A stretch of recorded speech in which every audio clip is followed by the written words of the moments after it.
get their first Spanish LAN in quite a while in Barcelona, home soil, and for Sinners looking to make their LAN victories this year double.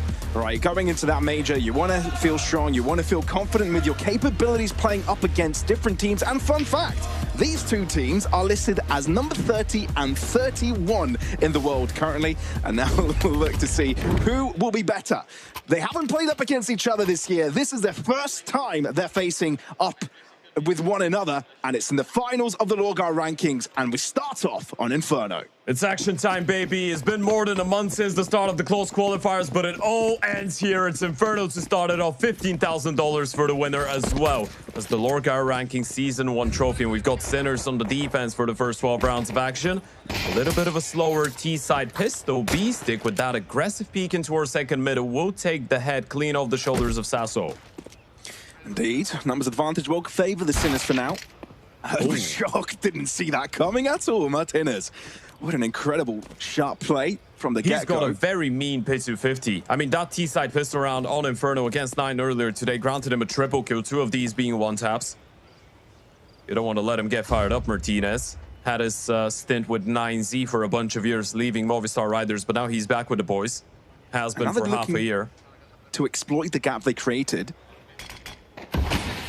Beastic and Kisarek are around, but Kisarek is taking a lot of damage and is forced to drop back. Beastic pushing through his smoke and no one was watching it. He's given 2. Another bomb is dropped, so a lot of time expended to walk back and then into the site once again. It's given all the time in the world for Sinners to approach.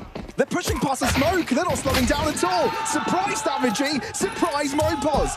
And it's fireworks in the air for Sinners as they get round number 1. Yeah, that's a massive double kill coming out of Beastic into our short right. And this is one of the most interesting head-to-heads. Beastic taking on Alex. Both of them very much experienced in-game leaders. Alex playing his 5th best LAN event ever in his career, and that's a pretty long career for 30-year-old Alex. Best LAN event in CS2 so far here in Barcelona for him. Beastic, on the other hand, has always been one of these frag and IGLs. There was even that time and point in Sinners' development as a team when he was trying out some of the star roles after they lost Neofrag, right? So he himself was trying to fit into being the hard carry of the team with the rifle in a way. You see that firepower. He's been the heart and soul of this team, hasn't he? Of this organization. I feel like he's synonymous with it at this point. It's just him and Shock, right? They've been here for more than 6 years.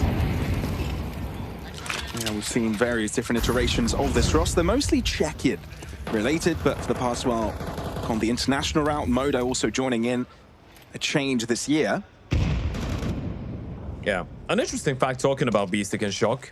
This map that we're watching right now is actually map number 1900 for Shock with the Sinners jersey. That is a count. Yeah, 1900 maps with the same team. What a tally.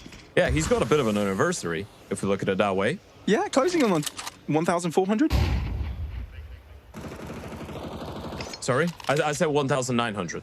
Oh, closing on 2,000 then. I for some reason, I heard 1,300. I don't know why.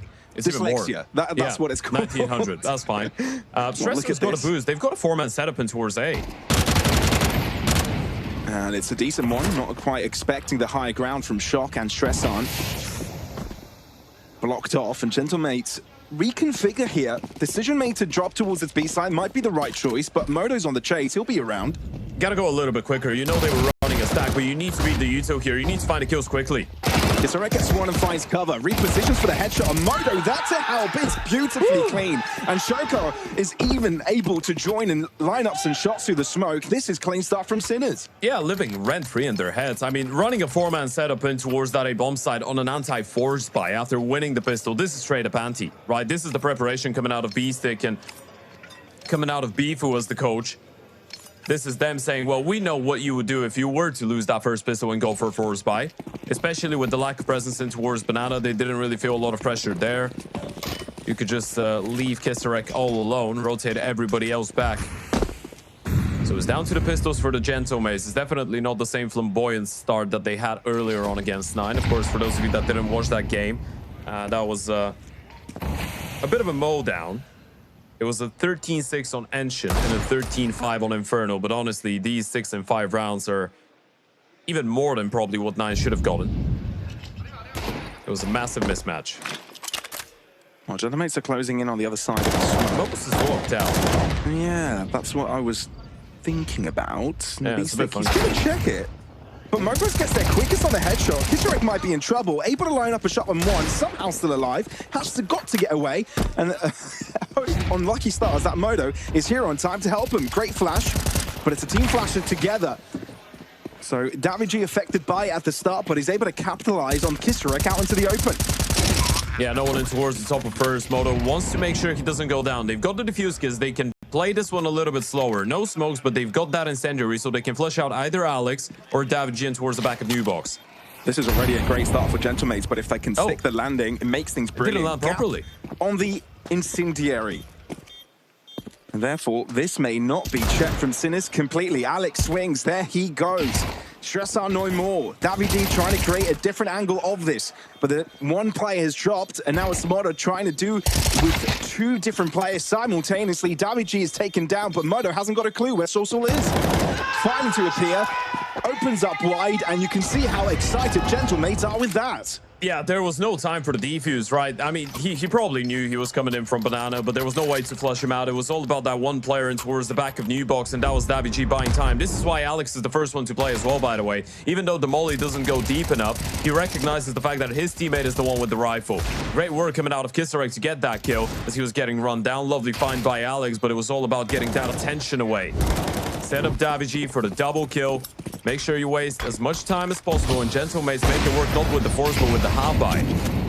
I'll tell you what though, Ted, you know, Ripkey's jumping into the assistant coach position. He kind of gives out that he's feeling his new role. I mean, it's usually him focusing on the analytics, now having to be the backbone of this team, the support structure. It's good that he knows the players. He's been working with them since Movistar Riders, right? He's been their assistant, and obviously on Iberian, so he was even the head coach for a little while before DeLonghi arrived. So he's known these players and has worked with them for such a long time. Definitely helps you ease into the role. And one thing is for sure, Gentlemates are not a team that lacks energy on the server. So he wouldn't really need to hype them up as a coach. He doesn't really need to cover that part of the game. They can do that themselves pretty well. I mean, there's definitely familiarity all around for Gentlemates, right? Where you look at the time they spent as Iberian Soul, even in teams before that, Movistar Riders, a few of them have met in that roster before. Beastic, nice battle with Alex, but doubles up with Mopos. Pauses before he completely retreats. Sure, the molly will turn his life into mulch. But the job is done here for Sinners. You've got Kisarek around with the Deagle. Gentlemates aware of this, but where is Stresson? Well, it didn't go deep enough. They might not be ready for the New Box position. Did they clear him out? They are looking, but Stresson still gets away with one. Davigi finally able to punish, but Gentlemates with the lower player deficit will be in trouble, especially with how Shock and Modo have rotated quickly. Oh, and you can see Bifu. He's turning around towards the left-hand side of the stage, screaming at the Gentlemates. That's such a big round to pick up from the Sinners. And checking out the replay, I mean, Beastic with that double kill in towards Banana, it's absolutely criminal. They wanted to go for the retake play with the flashes going over towards the antenna or the chimney now. We still call them antenna flashes though. And Beastic is just able to win two 1v1s, one after the other. Gentlemates, financially it's been a very difficult T-side to kick things off in. Back to the pistols, you've got 3 smokes, a singular flash, a bunch of deagles, a bunch of tech 9s, and I know the previous round that you won, which is the only one so far on the T-side, was that type of an investment. But you can clearly tell that the Sinners are not really interested into giving Gentlemates a lot of freedom for free. That's exactly what 9 did, by the way. That was one of the mistakes it felt like earlier on, right? They gave them too much respect. There wasn't a lot of attempts to regain top banana control later on. There wasn't many attempts to get banana control in the way that Beastic is right now, to just keep them at bay at least and towards top banana, show some presence. It felt like 9 were more than all right with just leaving and playing from the back of the bomb sites at all times. Sinners showing a little bit more character and once again running a 4-man setup stack in towards that A-bomb site.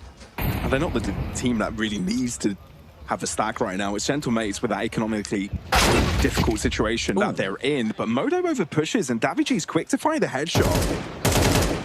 You lose a player once again like this, and you could be in trouble. There is a potential flip of the script, moving in through CT spawn to get into that B site from 2 different directions. Strasson stuck between a rock and a hard place. Strasson doesn't realize that Saucer was closed in. This is tough.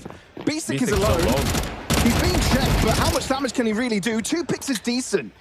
But is it enough, especially with Sorcel now with an upgraded gun? Player coming in. Kisrek should have a freebie. Beastic is still staying alive. Mopos going for the chase, though. He knows the importance of trying to isolate the IGL of Sinners before the rest arrive. Unable to do it, which puts Martinez in the rough spot. Sinners avert the crisis. Yeah, lifting your head up, Moto. You do realize that you got away with one, and it's once again all because of Beastic, all because of the IGL getting that double kill, staying alive in towards the ruins. He's been so impactful for them so far. And there's definitely a couple of things that could be addressed on the side of the Gentlemates. Getting these opening kills has not really been an issue. Converting them against Beastic on the B-bomb side, on the other hand, has been a little bit problematic. This is already a 4-1 start on the CT side. Money still of plenty on the offense. There's the replay. A couple of very nice finds out of the pistol. Sassel, Dabby to open things up, but there goes Beastic with the sequence. Yet another triple kill. He's on 8 kills.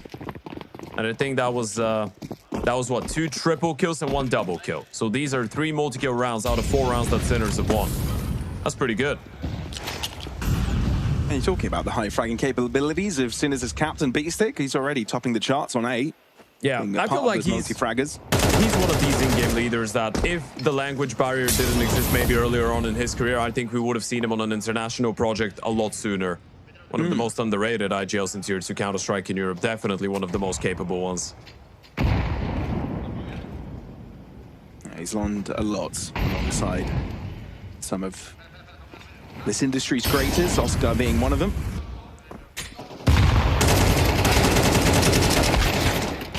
A little bit rough around the edges for Kisarek. Stuck around a little too long and it's taken advantage of.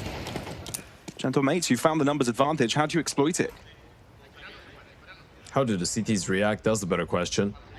Leave Moto all alone with the AWP in towards the apartment. Start leaning back in towards the B-bomb side.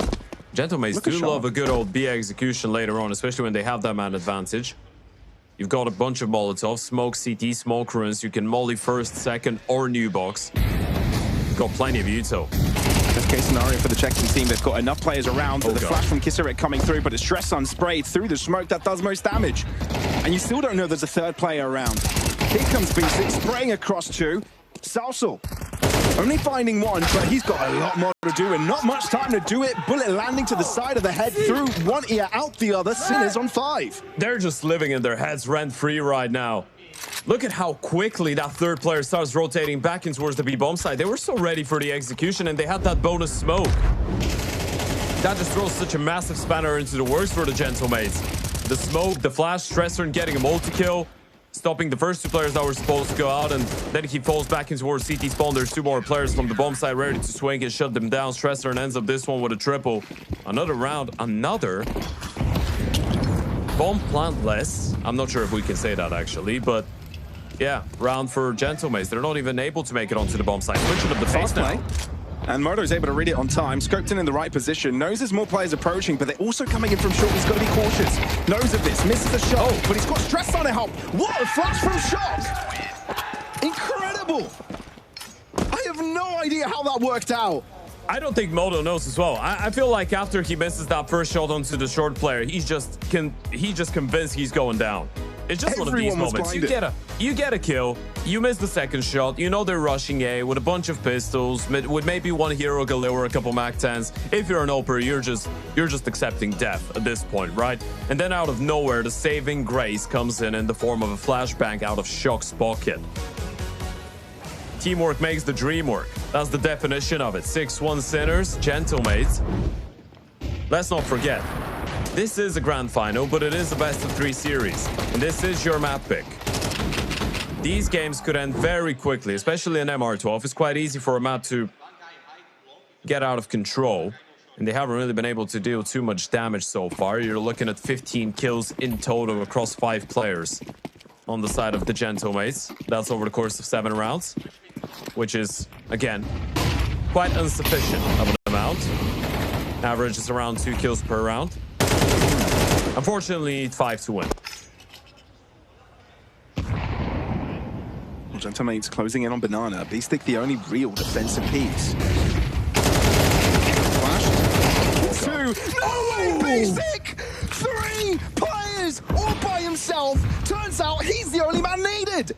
I don't know where's the beauty, but we found the beast.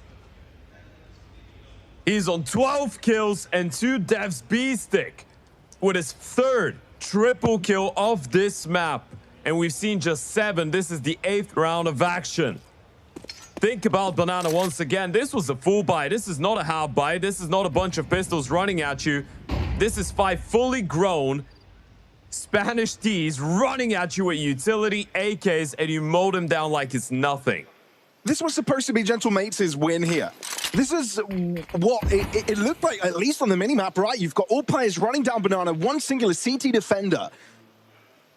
It should have been a walk in the park. Maybe a 1-for-1 trade, and then the B site opened. That's where Gentlemates should have taken site, and we would have seen a 4-man potentially, unless anything else went wrong. Eyes on the round, though. Didn't happen. They have a 2v2 on the B bomb side, so this is still doable. Beastic has had a highlight and a half, but he's still low on HP. So if they get the kill onto Stressor, who's going to get mollied out of position cleanly, this could still get tricky. Isaac is also there, and he's been boosted up, which adds to the complication layers. Never mind.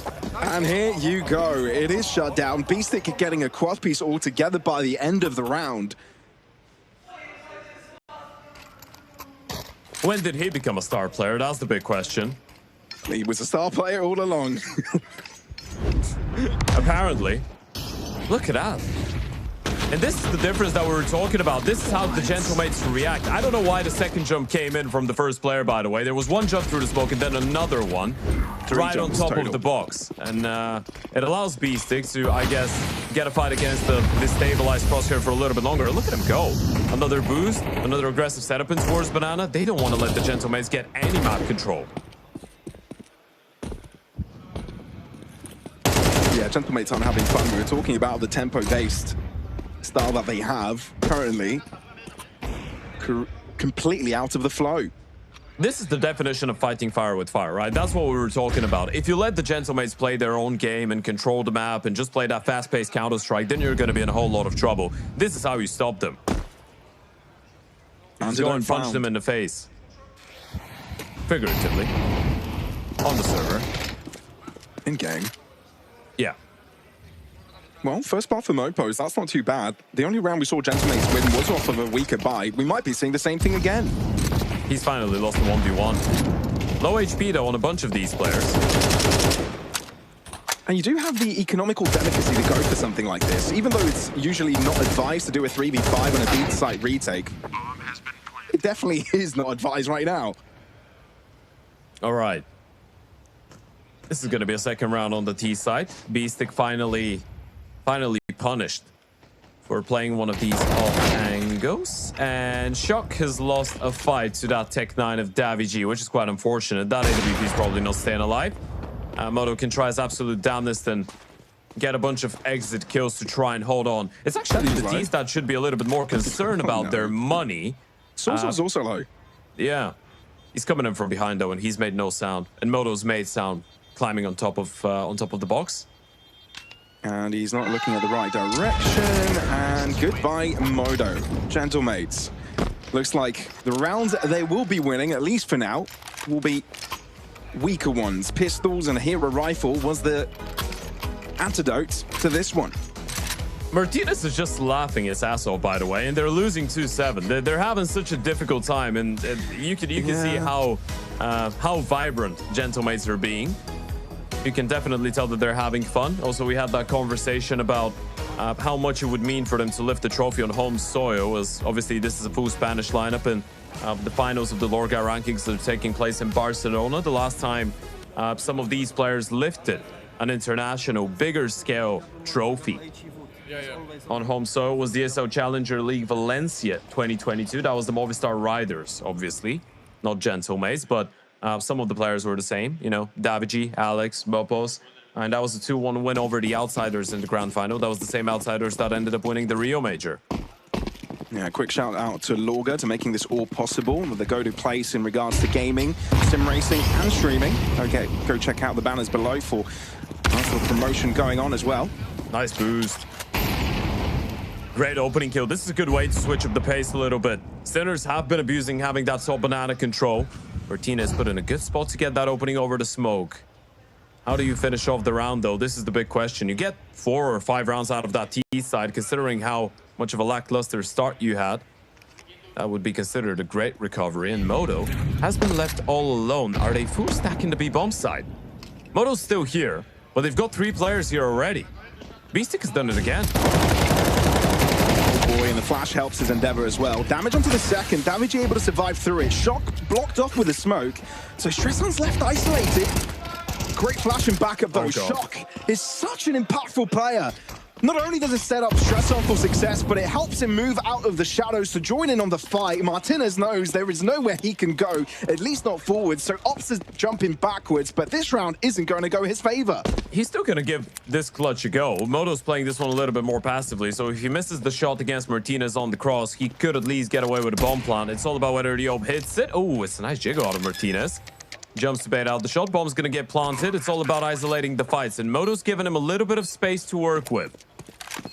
But they do group up all together, not really giving them much its individual moments. Martinez misses the first, and that's not what you really want to do, not let them close.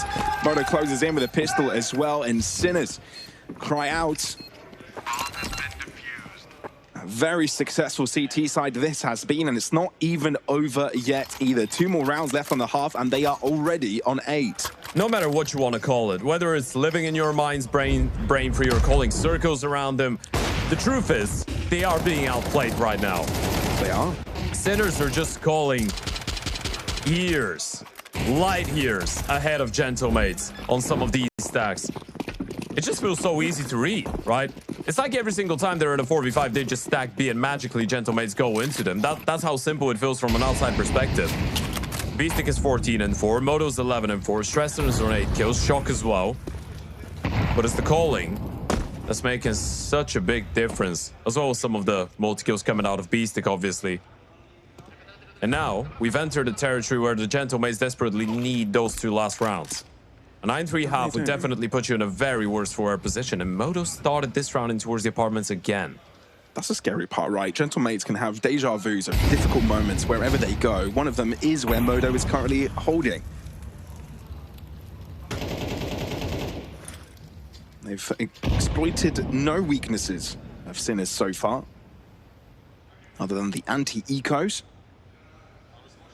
Sinners are a little bit spooked. They're leaving B site fairly open. Only Beastic around. Last time he came up huge, but that's not replicable many times. They're stacking again. Do the Gentlemates read into this? They've left Beastic all alone. I mean, Kisarek is still floating in towards Speedway. You can see that he's wondering about it a little bit, but the Oper is not moved. And okay, now they're playing a 3-man setup, but the smoke should confirm there's something going wrong. And Stressan is spooked as well, dropping further back. Might not be the right call, but Gentlemates take up a lot of space, but are they using it right now? 25 seconds, they've got this close. Nice smoke. That's a good block out of Shock. There's 20 seconds, they need to go through this. So you've replenished one side, so it seems that Gentlemates are choosing the other to break through, and where Moto is hiding with the AWP. Not quite connecting on the first one, so he's calling in for help. Shock is distracted, and Saucer will take advantage of that. But in the meantime, Shock is able to find 2. Oh, missed shot. So it's left us in 3v3 post-bomb plant. And this is doable. Sasso's low on HP. Mopus has got only a Mac 10. They've got 2 ops on the hold to the bomb side, the T's. Mopo's trying to close up the distance with a Mac 10. Great position to be in, and while the rest of the team look to distract. Double AWP setup. Nice nade. For the Spanish squad. So Kisarek a little bit weaker. Time's running out. Beastic needs to go quicker. And he's not really moving that fast. Kisarek gets first blood, but again, urgency being brought up. Mopo has been spotted now. No way. Not able to find his impact right from the get-go, and that kit might be enough. No! Just barely. Milliseconds is the difference. Gentlemates get ahead. That was so damn close. And Beastic realized it towards the end. He was taking a little bit too long on the flank. They nearly pulled it off. I mean, they get all the kills. They were 1 millisecond away from getting the defuse, but this is such a massive difference for the Gentlemates. You win or lose this round. This could mean everything for the map. Shock with some massive plays coming out of that car position. Able to find both these kills from short onto the long players. Refract comes in. It's just the fact that they were not ready for him to be directly on top of the bomb. Round number 12. Final opportunity for the Gentlemates to at least get an 8-4 first half out of this. even if it's cutthroat, Gentlemates will take anything they can get.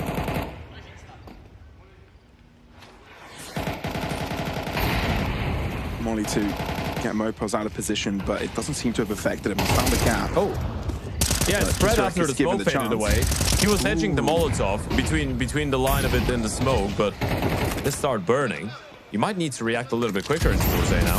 Yeah, Gentlemates are now going for the old-fashioned rush, and Stresson is ready for it. Thing is, the entirety of the Sinner squad is pretty much ready for it. 3 players around. Stresson attempted to get free-fired, but still holding his ground, and there are plenty of others to assist, dominating half for Sinners. 9-3 is the score, and Gentlemates have to play catch-up on their own map pick.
It feels like it's 2021 once again, ladies and gentlemen, as we're looking at the Sinners and Beastic alongside Shock dominating on Inferno. 9 rounds on the CT side of map number 1 of the grand final of the LORGAR Rankings Season 1. Gentlemates in a bit of a crisis on their own map pick. A 16-4 scoreline out of Beastic. 11 kills apiece for Shock, Stressor, and Moto, and 1 pistol round feels like standing between Sinners in a 1-0 lead in the grand final.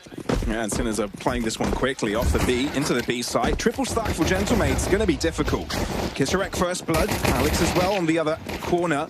But it means that Sinners are getting most of this pie. Mopos cannot respond in time. Sinners working in tandem. Do you even go for this? Do you even give it a go? You've got a defuse kit drop towards the back of second. Shock shouldn't really be giving that fight over. Martinez just puts him out and drops into safety. This should be an unwinnable round. Dude, the players of this check-in org are playing with so much confidence, bravado. It's insane. You were talking about fighting fire with fire, and this is exactly what we're witnessing. Dooley's coming through for Martinez. This is rough. Ooh. What is going on? So many shots missed. Modo finally coming into the fight, making things simpler. But the fact that Martinez doesn't have a kit makes it even impossible after getting those 2 kills. So Sinners double digits, pistol win. This is going to make it a gigantic task for Gentlemates to recover. I mean, do you want to force? Do you have a choice? You have to force, surely. You just go for the investment. You hope that this one lands, and if it doesn't, well, GG's. You're thinking about the second map. Even with the kill coming out of Mopos, look at the way that they're running them down. Every single player of Gentlemates just got multi-peaked by 2 or more members of the Sinners lineup. And regardless of the good effort from the Julies towards the end, it felt like it was always going to be a very difficult one. And what you've got now, 4 5.7s, a scout, just 1 smoke left after you use that initial one towards top banana. You're just hoping that the Sinners make a mistake. This is what it basically comes down to. SMGs, Galeos in the mix, forcing these CT players to go for the head armors, thus not really having these bonus pieces of util. The smokes, the HEs that could have made the difference, could have allowed you to just slow them down. This is what Mopus is going to try and do, right? Is the good old, let me do the nades. These are the HEs that Apex was doing in towards the half wall from Vitality, obviously. And Mopus is just going to try and slow them down, but they're not really respecting the util. They're already on the bomb side. The blocks mean nothing to them, walking right past it all, setting smokes of their own as well to keep Mopos out of the fight. The HEs can hurt, soften up Sinners substantially. I mean, you need to save, because this is unconfirmed damage, right? Even if you do the util damage, how are you winning this round? You can't. You're not. You don't have a defuse kit, you don't have a single flash, you couldn't really use those smokes that you dropped over to Mopos.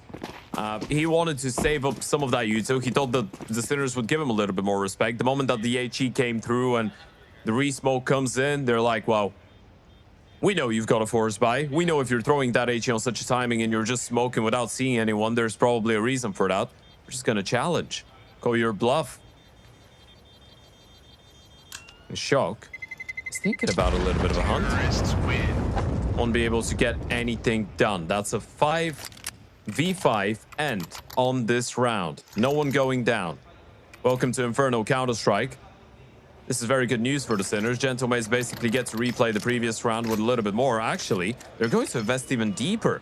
I thought that was just going to be them giving them 12 rounds and just replaying that round from the previous, but it's not fantastic, is it? At least you've upgraded to a couple rifles. You get a couple bonus guns and pieces of util, but it's still not ideal, and this is what you've got to fight for the map.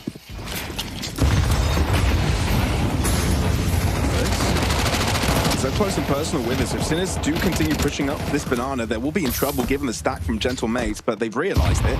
They've heard the spray, they've seen the amount of util thrown. And Modo gets first blood, and what a gap to create. A-site now only in the hands of one. Shock's found him. He hasn't called over reinforcements, but if you're Gentlemates, you're spooked. You want to see how you can hold down the A-site if it comes to it. Look at the amount of util they've got. They have a Molotov, they've got a bunch of flashes. If they want to re-clear top banana properly, molly the sandbags, flash over wall, they can do that. And in contrast, Gentlemates only have a single flash left to them. It's going to be a corner molly instead, though, so these Famouses and MP9s not really going to be forced forward. Actually, best case scenario, though, for the Spanish team. Mopers, Alex, they've got a nice line available to them. Oh, Modo able to quickly react onto Mopos, but get shut down quickly from the sidelines. Davig taking that pick down. Shock. Potentially he can get something done given the low HP bars, but Alex clutching up that headshot keeps Gentlemate afloat. All right, now we're cooking with something on that CT side. This was what you needed, a 4 versus 5. Mopos being down to 57 HP, Alex being down to 51, and you just win it on the back of the high-low and towards top banana. It's just that little detail. The Molotov doesn't go in towards the sandbags to force forward that one player, make him give away his position. It's a corner molly, trapping these CTs with the Ts, but it was the other way around. A good attempt coming out of Shock in towards the end. If he's able to get that bullet onto Alex, that would have been very well done. He would have had a chance in the 1v1. The Gentlemate's not ready to let go of their map pick, not so easily at least. We've got a long way to go. Quite a bit of resilience to show in the process.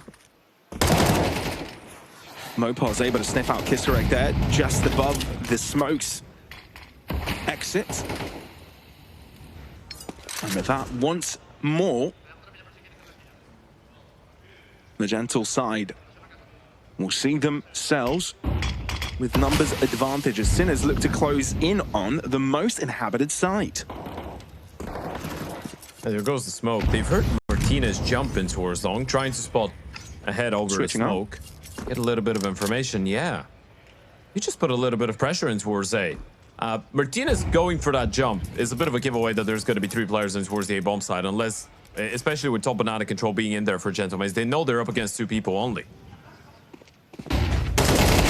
Still going to be tough. Alex able to clear 2. Inferno becoming a real chokehold that Sinners can't quite deal with. Shock is able to find one, but with 30 seconds left, do you really go for this? Gentlemates have had all the time in the role to rotate. Surely this is too difficult. Yeah, and they've been smoked off. This should be a save. You need to call it off as the in-game leaders again. Beastic had such a phenomenal first half. Humongous performance out of him. but it's Alex to deliver with a double kill. And he's had a little bit of a troublesome map. All of them have had a bit of a troublesome map so far, but this is the Gentlemates keeping 4 alive. Money's going to be looking great. Just wait for that timer to expire. Check this out. Sasso's on over 5K. He can drop one over, and everybody else is around the realms of between 3K, 3.4, and 4.3, right? So this is for the first time since the start of the map. The Gentlemates actually starting to get a little bit of momentum going. That's why you see that tactical timeout coming out of Bifu. You don't really want to let that momentum shift in the favor of the Spaniards. No matter all these shiny multi-kills from the previous half, all these great plays out of the Sinners, this is still a very much competitive map, or at least it could become a much more competitive map, especially if the Gentlemates are to win this one. This is for the break of the economy of Sinners. You lose this one, the next time you get the guns out, the difference is probably going to be 4 rounds between you and the Gentlemates. We get to see a little bit of the replay as well from how this began. Moda with the first, Alex, nice sequence on the double, past the smoke exit. Sinners, like you mentioned, Ted, have done a lot on that first half, but with the lead they've created, they have an opportunity. The question is, will Gentlemates let them take it? That's nade. A very good nade.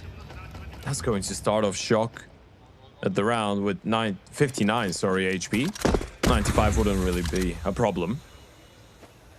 Now looking at the purchase, you've got 3 Tech 9s, you've got a double AK. Utility's limited, but it's not too little, right? So you can still throw a little bit of a curveball in there. Throw a piece of Util towards the other side of the map, try and establish some map control. There goes the smoke molly flash to get brackets. And Martinez does want to challenge. Molly mid, break the smoke, get the kill, and he's out of there. And that was no a self-assisted HE as well. Solo sequence for Martinez.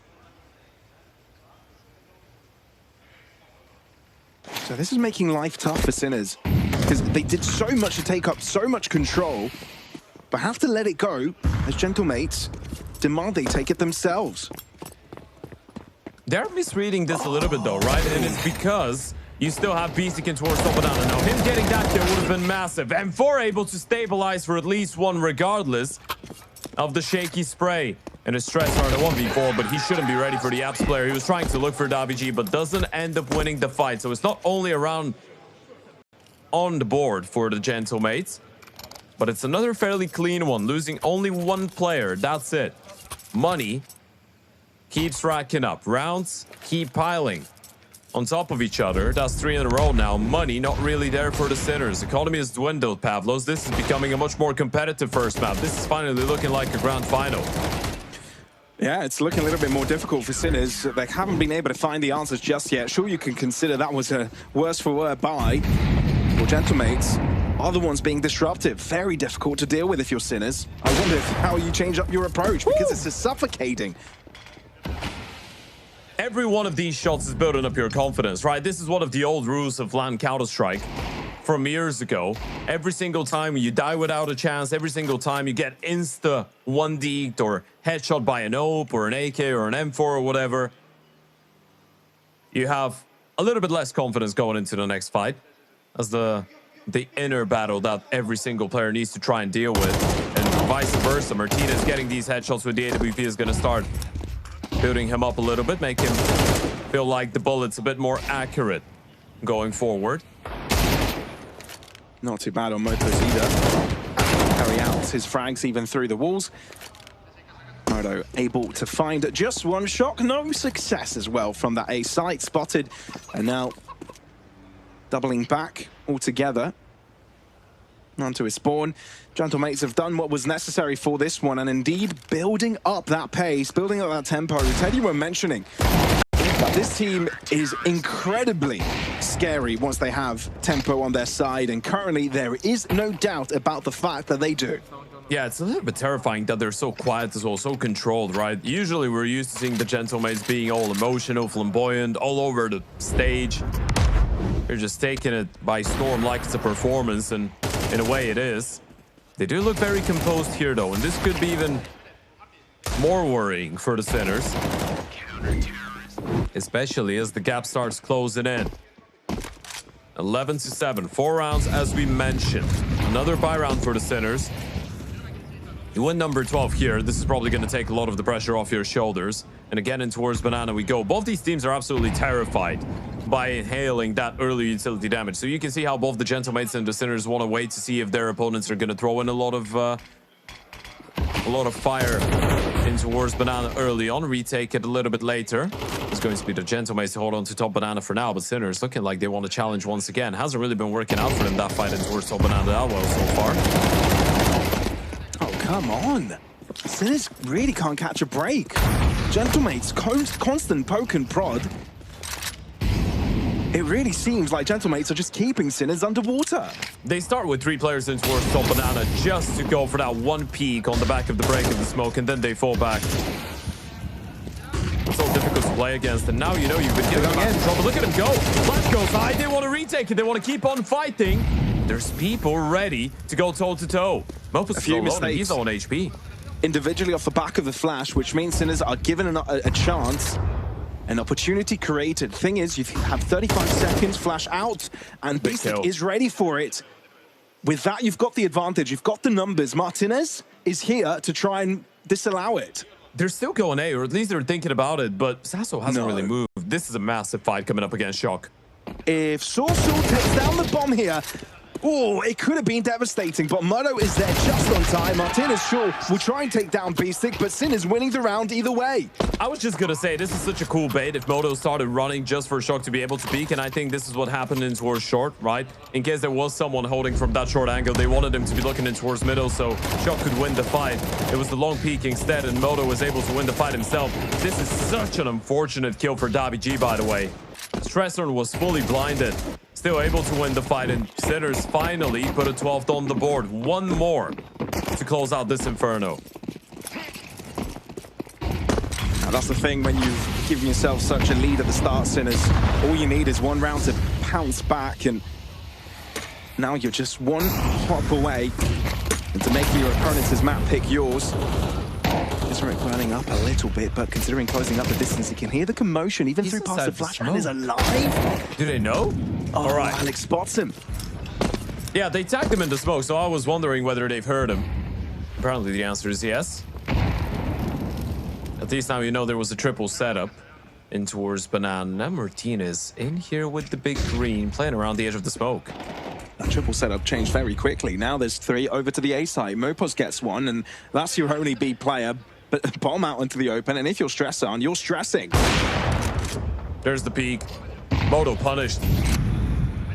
That's a 2v5. That should be a save, unless Shock is able to catch a monstrosity of a timing, but they should have their sights set on him. It's not going to be easy to save, though. Stressorn trying to shut down Mopos and the poses while Shock is trying to escape out from balcony. Salsal reads it. But this is a Gentlemates round, disallowing Sinners to chain 2 together and close the game. They're holding on. 4 rounds the difference, and I believe there's a pulse coming out. Or they keep it going. One more tactical timeout left. Money's out for the Sinners, so it's time for another half buy. There's the sequence. Alex with the boost, able to get the kill. That was a very quick reaction out of Alex. As we said, he's been one of the highest rated players of this entire event so far, and you can see why. The best LAN event he's played in CS2 has been this one. And I know this map has not looked phenomenal for him, but considering how slow of a first half he had, the recovery is looking nice. Well, it is a half buy here. Yeah, the remote was the half buy. Yeah. Is it Sinners' turn to make work of the pistols? It looks like they'll be very speedy, and this time they've left Alex all by himself. Can he show up once again? Flash through from assistance, and Mopos is here to help. Alex turns around, more damage inflicted, off through the smoke. Mopos somehow holding on to his life, but not for too long. Davi G's around. You've got to be cautious if you're Sinners. They're moving in quickly, and they get another flash from Martinez to save the day.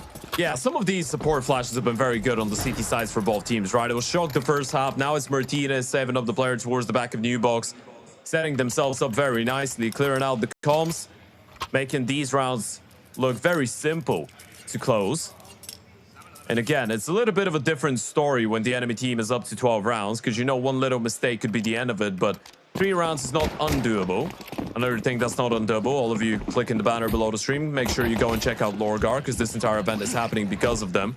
And you've got some massive discounts happening around the countries with official LORGAR partnerships. A lot of them in Eastern Europe. You can see all the desks, the chairs, everything that the players are using is LORGAR. That flash was top-notch. That's brilliant. Again, Martinez. The supporting. The impactful supporting he's been putting up since the second half start has been impeccable. That's a sign of confidence for the CT side, though, right? You start seeing them go for these small, aggressive plays in the middle of the round. This makes you feel like they know things are working now. They just start feeling the flow of the game a lot more. Up banana for Sinners. Boost set up as well. This is hard to infiltrate. I'm not going to lie to you. With that amount of util, you either execute B and you hope for the best, or you just back off, especially with Kisarek being on such low HP. They've switched guns with Moto. This is still going to be a B exec, but they've been re-mollied. There's 3 players here, and there's a bunch of flashes. This is a very difficult round to pick up. It's very unlikely. Gentlemates have got to make a mistake for Sinners to end up on top of this. If they play their cards right, this shouldn't be losable. Smokes out, blocking the entrances of 2, but there are flashes available to throw in. Actually, just the one for Alex just been used, and it's used in perfection. You only had 1 margin for mistakes, but it's used up perfectly. It is WG to come and clutch lowest rated player of this team so far in 2026, regardless of being such a star for this lineup historically. They needed him to step up in this game if they wanted to take the trophy, and he's doing that right now. Look at the blue line of rounds. Look at the sequence. That's 7 out of the last 8 rounds. And this is now concerning. One last tactical timeout. One last opportunity for the Sinners to kill the tempo and go for the juggler. Hope to close. For this one, could be going OT. Half buy coming up once again. Tech 9s, 1 Desert Eagle, 2 of them actually. And a little bit of utility. There's the replay. The flash in towards the apartments. Shock being taken down. Some of that support utility has been so damn good. Yeah, these hands are on fire. That's Fuego and it's burning. And that fire is really burning for Gentlemates. And there is no putting it out for Sinners, at least not just yet. Pistol round required here. An opportunity for Gentlemates to close up the gap entirely and threaten overtime. Martinez, even blind, able to deliver. Stress on. He's got a reply up against WG, but still got more to do. Martinez weaving in and out of battle like a madman. And if you're Sinners, this is already over.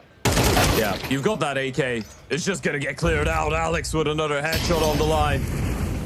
And this was such a good map for the Sinners. Go back to the first half. Try and imagine a world in which they win the second half pistol and they do not close it out. That was the 9-3 with a 10-3 asterisk to it with the pistol round going their way.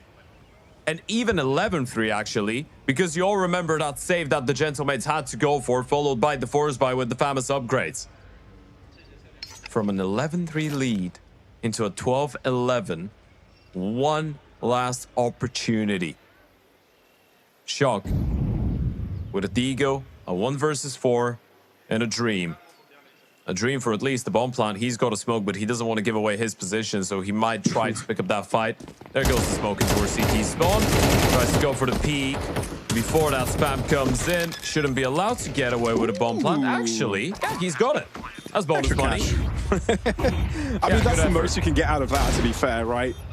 Or maybe a couple of frags to go with it. And like you said, Ted, every frag, every headshot, every 1D can potentially give you a little bit more confidence for the next round.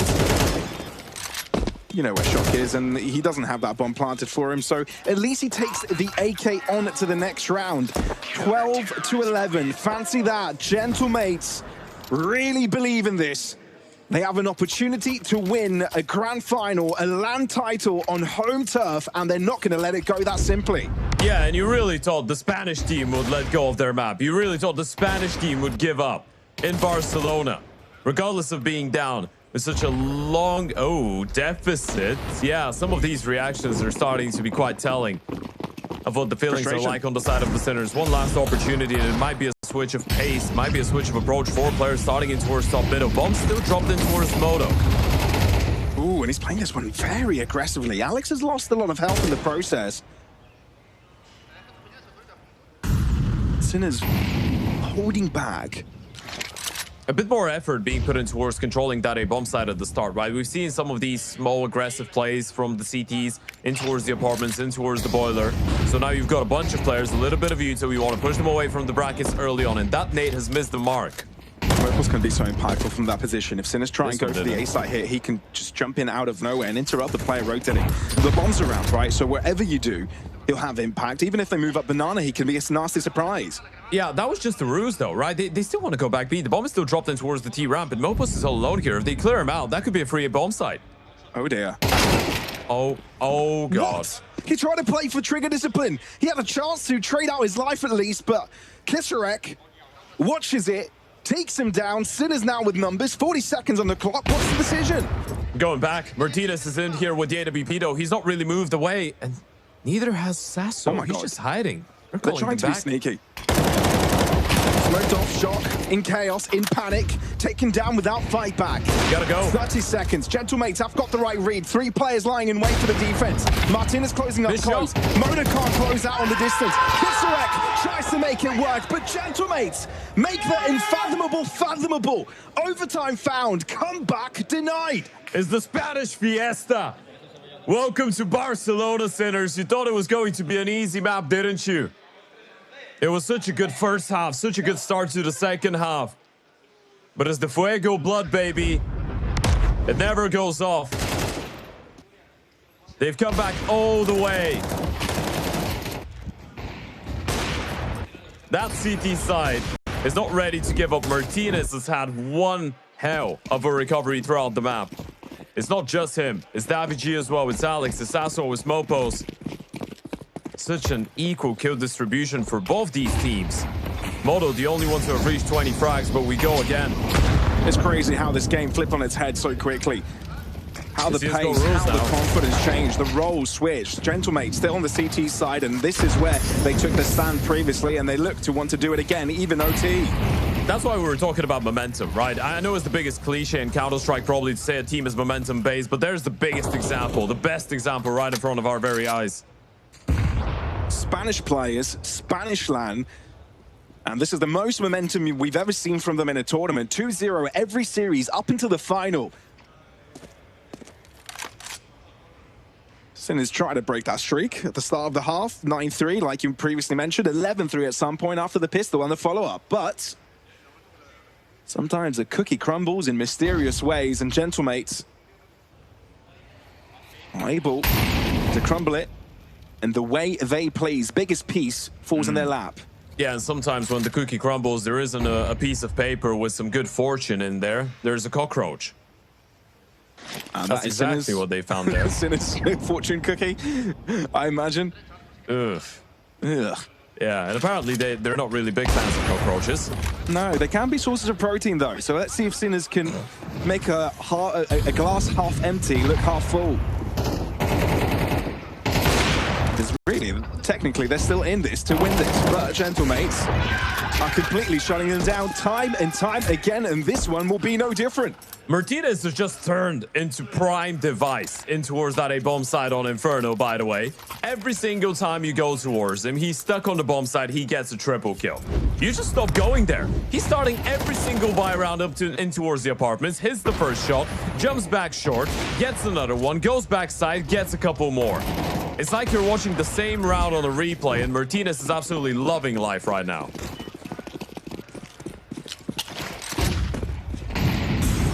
Incendiary and fast play from Gentlemates, wanting to switch things up, but this one doesn't work. Finally, an opening kill. And Beastic has slowed it down massively. I think he was on, what, 14 kills at the end of the first half? He's on 19 now.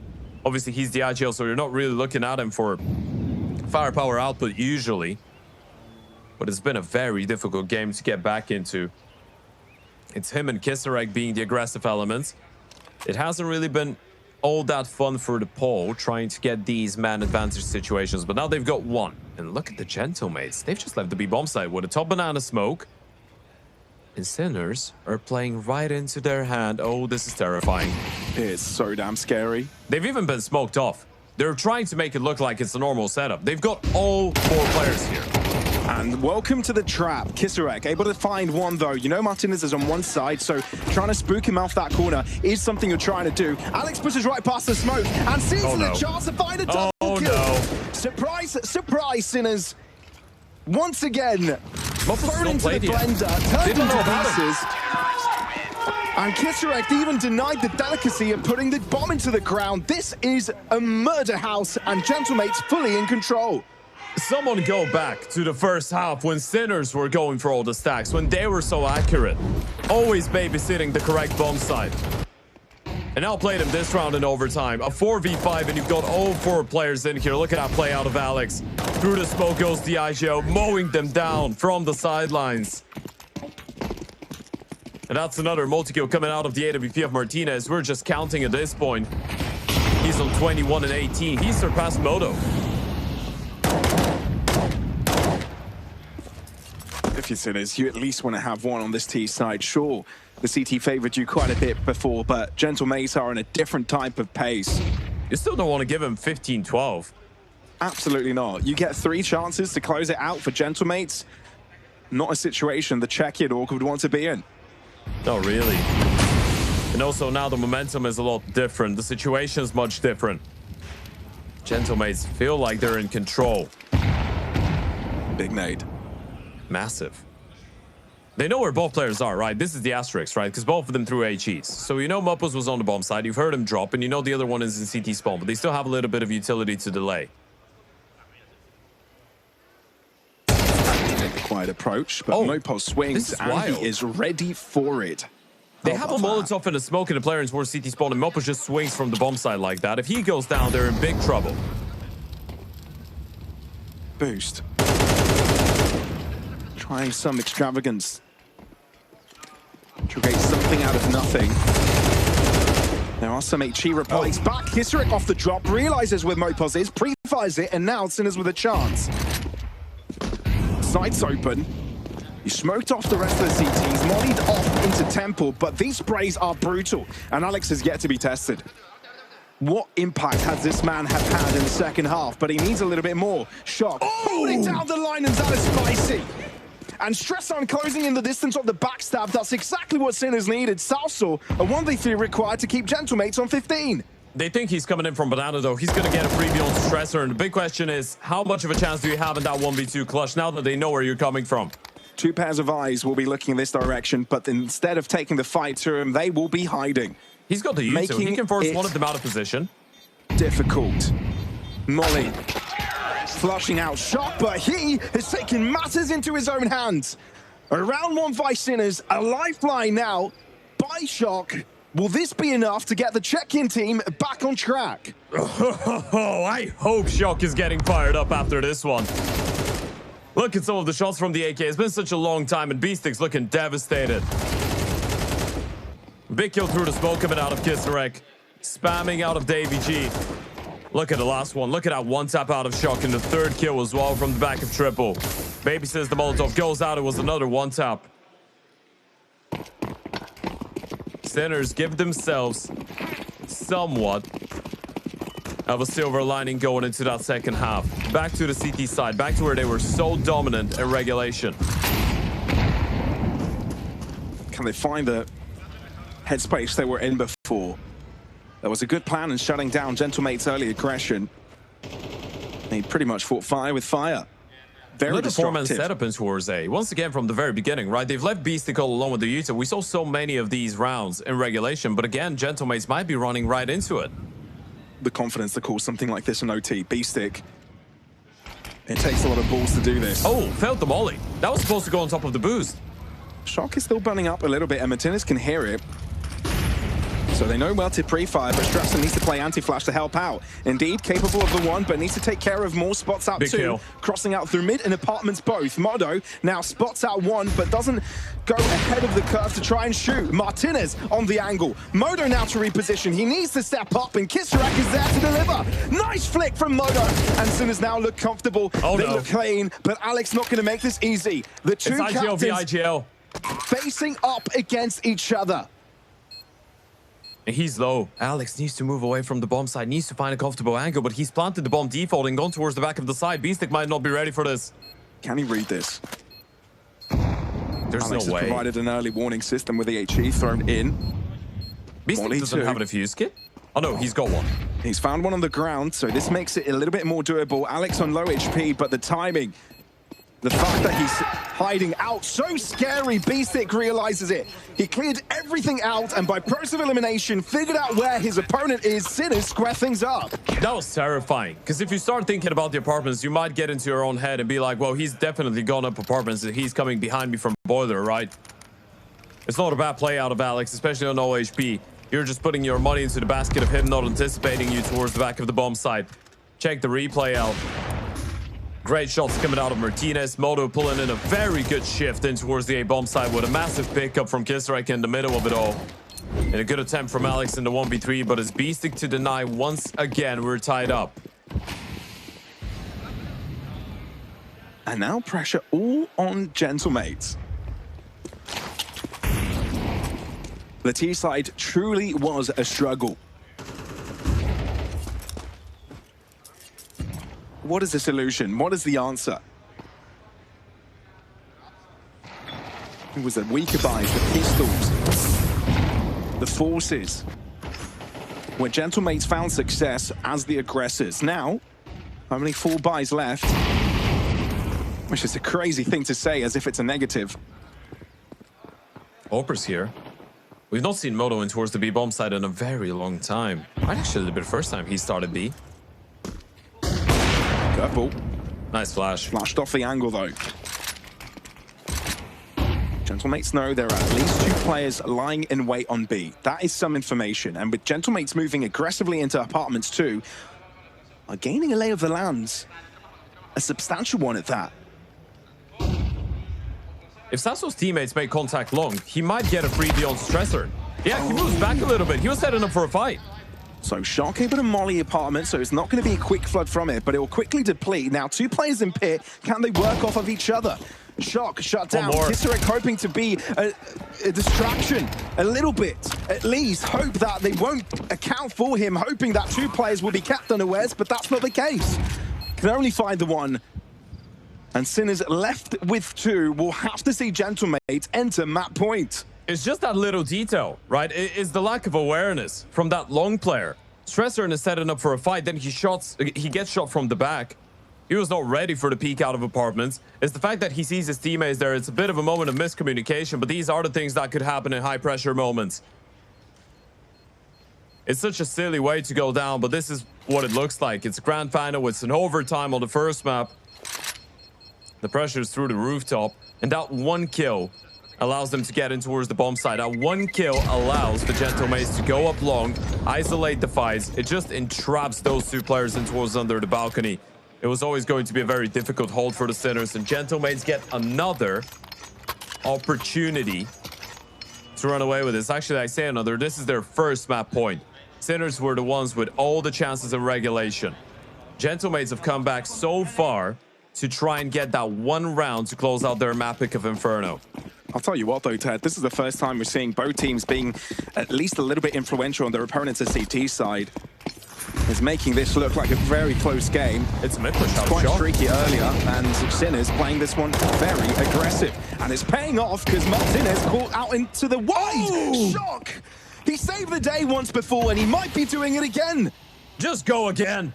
Just reload it. Sasso's walking through the smoke. He's gotten the kill somehow onto Modo. Even our production this crew. Was done. Yeah, we all thought this was done. We all thought that was a free kill. No switch the camera a little bit. Yeah, Sasso's on 18 HP. There's no way he's pulling this one off. They know exactly where he is. Bombs dropped as well. They've re-smoked it. Bob is on the other side of the smoke, I'm pretty convinced. So if he walks out to try and get it, he will have to step out. Essentially, it's down to a Sinner's mistake. And right now, they're making sure they're nowhere near to make that mistake. Even if they do make it, a little bit too far away from the fight, and Salsol needs to clear every single corner. It has to be a generational blunder. Thing is, with that drop of a bomb, he can use his smoke to smoke deep in towards T-spawn, in towards the ramp, flash over banana, get the bomb, run away. Not gonna happen. And here we go again. A second wave of overtime rounds required. And we do really have a game on our hands. We were thinking this would be a close one. 31 and 32 rated in the world have yet to play up against each other this year other than this match. And this is for a title, the LORGAR Rankings Trophy. And right now, it is anyone's game on the first map. This is what a grand final is supposed to be like, 15 apiece.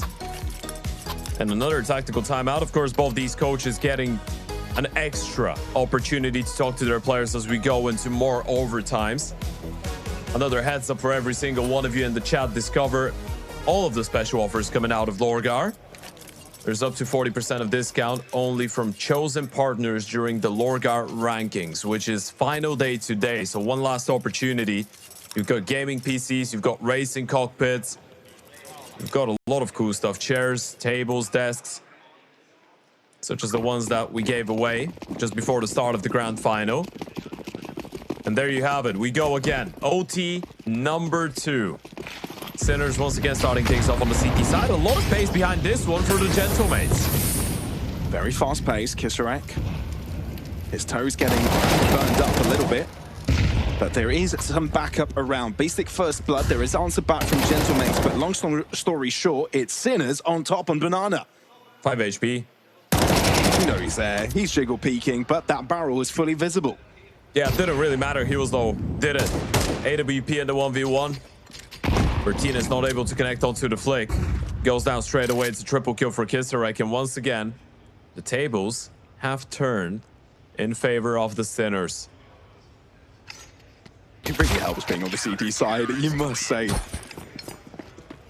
It has been a very CT-sided Inferno, yeah.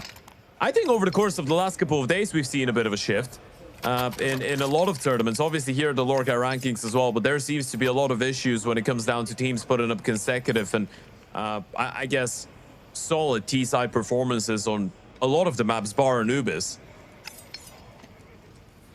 I don't know if it has to do anything with the Anim Graph 2 update and the way that the game feels. Probably not, but truth is, there's been a lot of heavily CT-sided halves played in the last couple of days in Counter-Strike. And as of right now, the Sinners are quite happy about that fact. Now, we'll see how that changes if they lose one round here in the second half and as they go on the offense. You've got a bit of a technical maintenance. So finally an opportunity for these teams to catch a bit of a breather. Yeah, and as we were saying, it's been a very intense year for both of them, right? Sure. Fighting to try and get and make it into Cologne. Sinners, historically, for the first time in the organization's history, able to make it. For the first time for a lot of these players dreaming of playing on such a stage. Gentlemates unfortunately couldn't do it, but Daviji, after the semi-final game earlier today, told us that they were playing with less pressure because of that major cutoff being passed. Obviously, it was devastation that they couldn't squeeze themselves in, but now they're playing with the second season to fight for. That VRS still pretty much important for them. Now they're playing with a major in mind, but for different reasons. It's not about making it there, but trying to have enough reps in to have an impact once they get there. Yeah, that's the Sinners. Different motivation. Oh, the Sinners for Cologne and Gentlemates for the next major, yeah. Indeed.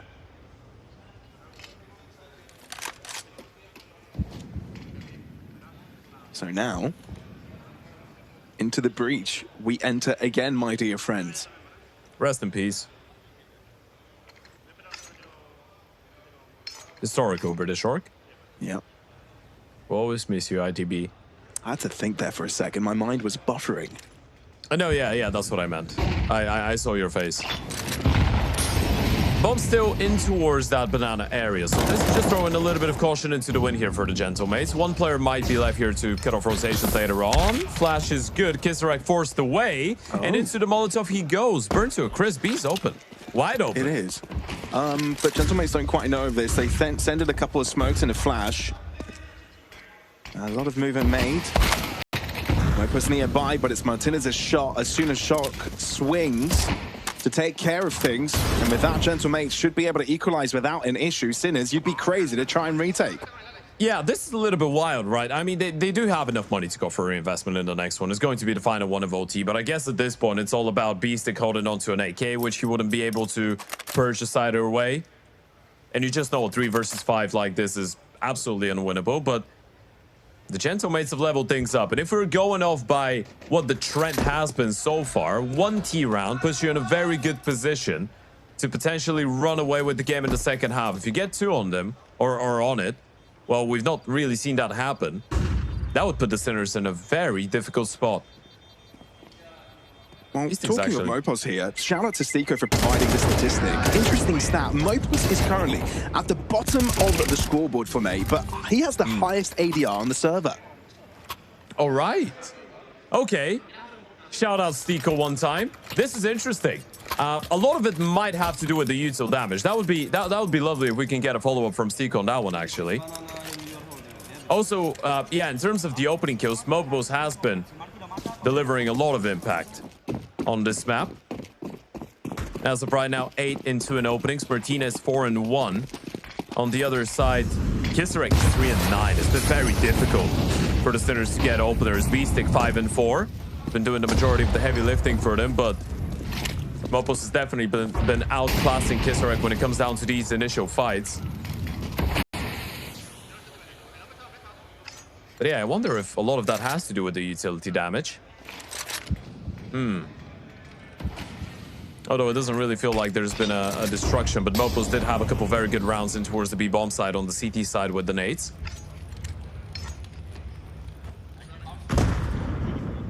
Either way, impactful nevertheless.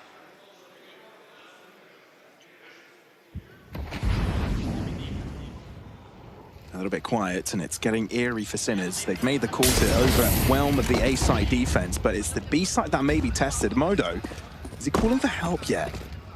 On the angle with the AWP, and he's forced back once again, flash by flash.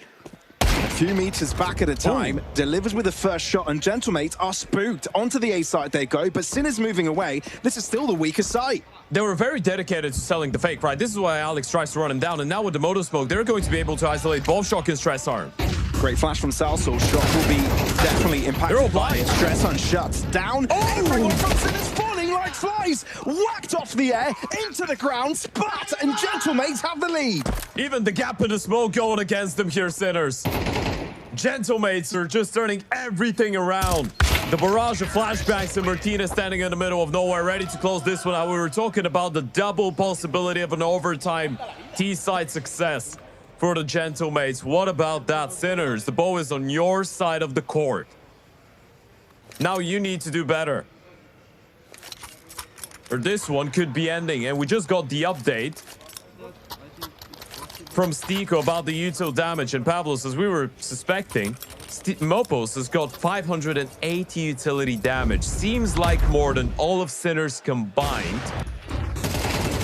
said Stiko. And he's checked in with the admins.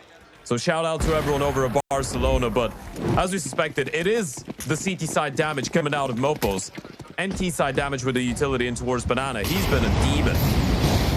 The funny thing is that Sinners had an incredible CT side themselves. A lot of util damage spotted, so for him to have more than Sinners combined, it is something otherworldly. Was that through the wall? He didn't. I don't think he turned the angle. I mean, he ate a lot of the util damage, but I think that was a straight up wallbang bullet through the wall, and Moto was burning and held a lot of that. Well, even if it wasn't, Sinners will take it. They've got numbers, but what can you do with it? Oh my God. Gentlemates aren't going to give them a break. Not going to let them catch a breath. Look how far up they're playing. Over the smoke, it's going to fade, and we've got a slaughter in the making. Who will come out on top on the 2v3? Seems like Sinners may have the upper hand. Salsal shut down as well. Sinners given an opportunity. That's what you want to see. Martinez in a 1 versus 3 clutch. Now, hear me out. If he somehow gets the timing, okay, he's going to just walk in towards the apartment, so they're safe. I was just thinking, if he turns the angle around and towards middle and catches a shot because he's trying to go up Mexi in towards Banana. Beastic and Moto were low on HP, but this is going to be 17 apiece, and Martinez is just saving that hope. We're leveled up once again. This keeps on going. This keeps on giving. This map of Inferno. And it's Moto to pick up the pace. I'm loving the initiative coming out of Moto, by the way. It's round number 34, and he says, guys, I've got the spawn. I'm going up for an opening kill. And that just speaks about the metamorphosis that Moto has been going through towards, I guess, the last couple of months since joining the Sinners, right? Because all of us remember when he was given the opportunity to play on teams like OG, like TSM, things didn't work out. He didn't really feel like he had the bravado towards them. He didn't really feel like he had the confidence to take the initiative and be an X-Factor oper. Felt like a bit more of a supportive piece, but you can see that he's evolved as a player, young Moto. He was one of the opers behind the success story for the Sinners to qualify for the major. And regardless of all of these opportunities, still just 22 years of age, and he's been thriving, taking that initiative in such an important moment, calling up for that Zyru top banana quick peek on the T side, setting them up for success. Beeful and Repkeys both being very vocal on the timeout. Gentlemates needing a moment to breathe and maybe sort out a game plan for the next. Modo, we'll get to see that one again. I didn't see Alex, did you? Sorry? No, he didn't either. I can tell you for a fact he didn't see anything. He just knew he couldn't stay longer. That was a straight up quick scope. I'm just going for a bullet. I'm here either way. And that first pick allowed Sinners to get the round win. What other brilliant moments will we see by the end of this one? It's anyone's game. If history has taught us anything, Gentlemates on this CT side are also just as brutal. Yeah, they've denied banana control for the T side this time around. Moto's requesting some nade breaks out of his teammates. That one misses the mark a little bit. Hits the mark onto Moto, and there's the damage. Top banana smoke still in play, but they've been forced back by the flashbangs. Thing is, both these teams think that they do not really have banana control right now, so it's going to be interesting how things go forward. Alex seems to realize that the T's have not retaken it, and he's got a little bit of drop utility to work with, so they've called into yet another 4-man stacking towards the A-bomb side, and everyone's playing short side. This is They've crazy. got 4 people on the side itself. No one even playing long. This is out of this world. So many times we've seen a 4-player stack on this side of the map this game. But it's just a 1-to-1 trade, not a full fight. Will Gentlemates get spooked now? Try and rotate over to the B side. Be the right call to make. Alex is all alone. He's playing ahead of the smoke. This is great. Even if they try to go through with a flash, he's going to be able to stop them right in their tracks. You can't blind him here. They're going to bump right into him, and now he realizes he's not walking forwards anymore, so he's right in front of him. He can pull the trigger any moment now. Smoke to fade, and anything can happen. He hasn't pulled the trigger yet. Beastic out with a flash. Kisserek gets the trade, and into the B side they'll try and go. Thing is, Mopos is here now. He's mollied them off. Now he knows, but he still needs a big play. Help is coming. Try to break the smoke for a little bit, but this is when Sinners will try and Mopos! The triple! He'll be the saving grace, and Gentlemates on pole! No one saw that coming. No one was expecting it. He was supposed to be a dead man. You were looking at the CT player because obviously he's the one breaking the smoke. Obviously he's the one spamming. He's the one that's probably going to get into the fight. How does Mopos pull this one off? We got to check that one out again. Alex is such an OG move to just body block him, get the kill. Mopos molly towards the back of the bomb site, gets the first. They just line up for him. Look at the spray. It's one hold of mouse one. And they all go down. Oh my goodness. I mean, look at the emotions as well. The frustration building up. Getting so close, but no cigar. Gentlemates know what they've gotten away with. That's the impact, by the way. You might look at a kill feed, or you might look at a scoreboard, and you're going to see Mopos not doing too well. Being on, I guess, now 21 kills, because he's been able to get a couple sequences, but 21 kills and 25 deaths, considering the amount of utility damage, considering the amount of opening kills. He's still 8-2 when it comes down to opening kills, but now he's on 4 multi-kills as well, and all that utility damage. He's had such an impactful game, Mopos. at the innate damage once again. And this is where Mopos cleans up. This is the beginning of the end on Inferno. Double OT required. CT extravaganza for both sides. But currently, Gentlemates with a real chance to close it out here against the 3 of Sinners. They've got all 5 available. Sinners have got a lot of ground to gain. Surely that's it. Surely you close it out here and now. Alex just needs to be a little bit more careful. Another nade right on top of Moto. Where do you go if you're Sinners? Eyes on Shock, really. He's been the saving grace.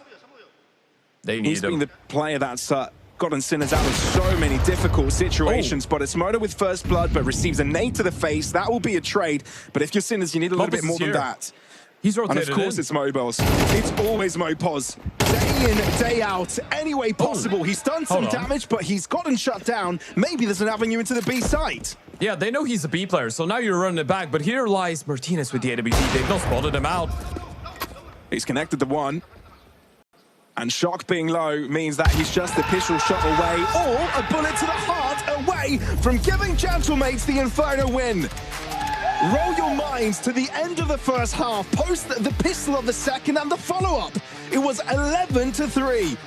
But Gentlemates recover in such a magnificent fashion, and their own map pick will go to themselves. Barcelona's on fire, and now if you're the Sinners, this is devastation. Try and reset going into the second map.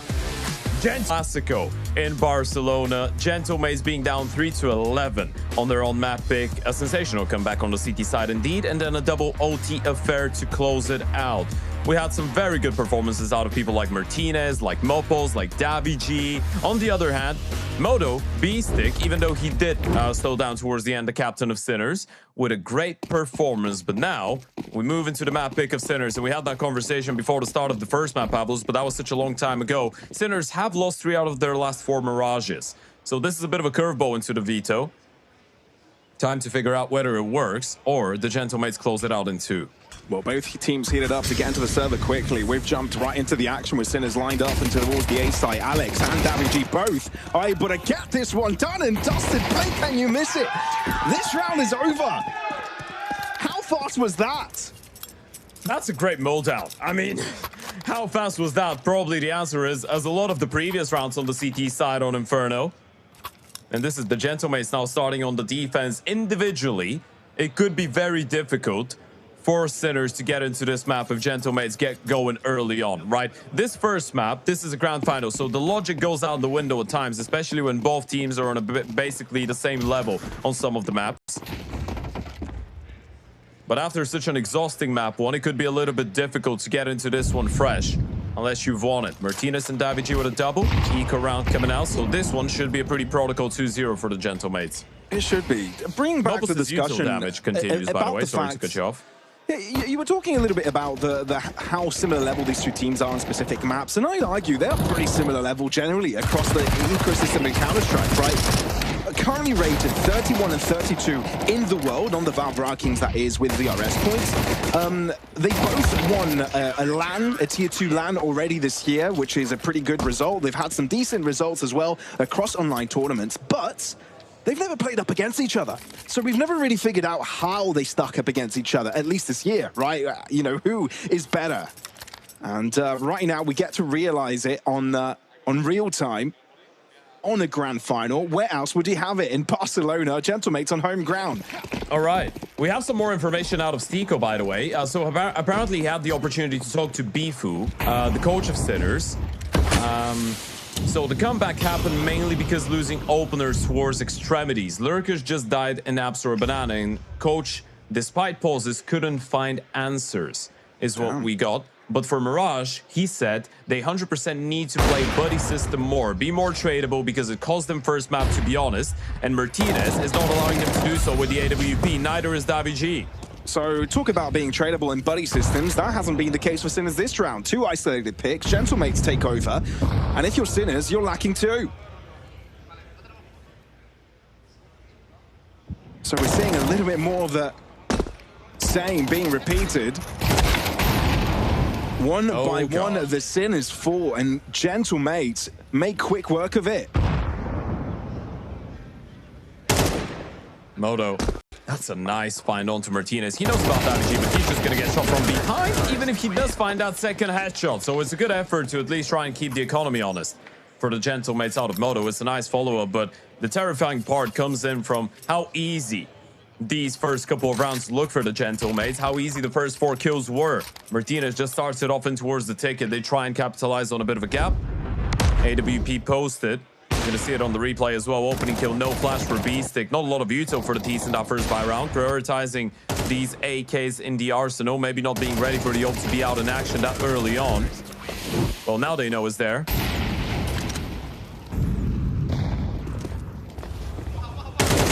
See if Sims are able to adapt and find their way back in. But obviously this round's going to be a little bit difficult. A lot of pace needed to get this one going, and Mopus doesn't expect them to walk right past the molly. Salsel on a deeper angle, able to deliver onto 2 catwalk players, but already one close proximity that will be shut down as well. Strong stuff. And even the rest of the gentlemates haven't even been tested yet. Sure, Moto jumps in. He's the only one being able to get frags for Sinners so far this game. But gentlemates very much aware, and sure, Salsa was the saving grace at the start. Alex joins in for a double and clean up where they began. Now, this is the type of game where you want the coach of Sinners to use the tactical timeouts as early as possible, right? If you're Bifu, you want to kill the momentum of the gentlemates. You don't want to let your teammates start in a 0-5, 0-6 in a grand final in map 2 when they've lost the first one, especially as the gentlemates are starting to get very much fired up individually. Opening kills were also a little bit of an issue on the previous map. Kisarek, who's usually responsible for these, was down bad. He was 2-9 in opening fights at some point, and then Mopos you had on the other side, who was 8-2. And so far, the start here has been more of the same. Equal distribution of the fragging department as well for the gentlemates. 3 kills apiece for Sasso and Mopos, 4 apiece for Alex and Martinez. Davi G topping the board with 6 himself. And as you mentioned, Moto on 4 frags, Beastic on 1, Stressor and Kisarek and Shock yet to register their first. You need to enter the scoreboard. Double up setup as well. Yeah, that's going to make it a little bit difficult, right? If Sinners want to attempt the longer distances, they'll be in trouble, especially if they'll try and take marginal entries. That's what gentlemates are betting on. Yeah, look at the angles they're playing with the ops as well, right? Sasso, you've got in towards the B apartments, and then default AWP for Martinez. Stressan, does he check the ladder? Mopos able to find the off angle, crouch down, upgraded rifle. Sasso, though, the next one on the hot seat. He does get spotted by Shock, has to drop back. Moto trying to play the quick flick, close distance. Mopos gets there quickest. And with that, Sinners falling to the wayside, yet to find an answer. How do you break through? And you don't really know this is the double up yet, right? You don't really know this was Mopos, or this was Sasso, sorry. Towards the back of the bomb site. There it Shock goes. needed more than one. And Salsor holding the right line for this. Kisarek, an off angle created, but Alex is still around, and I don't think they'll expect him. This is such an off position. And indeed, Beastic tries to go for the bomb plant, and both Sinners find their faces splattered into the ground.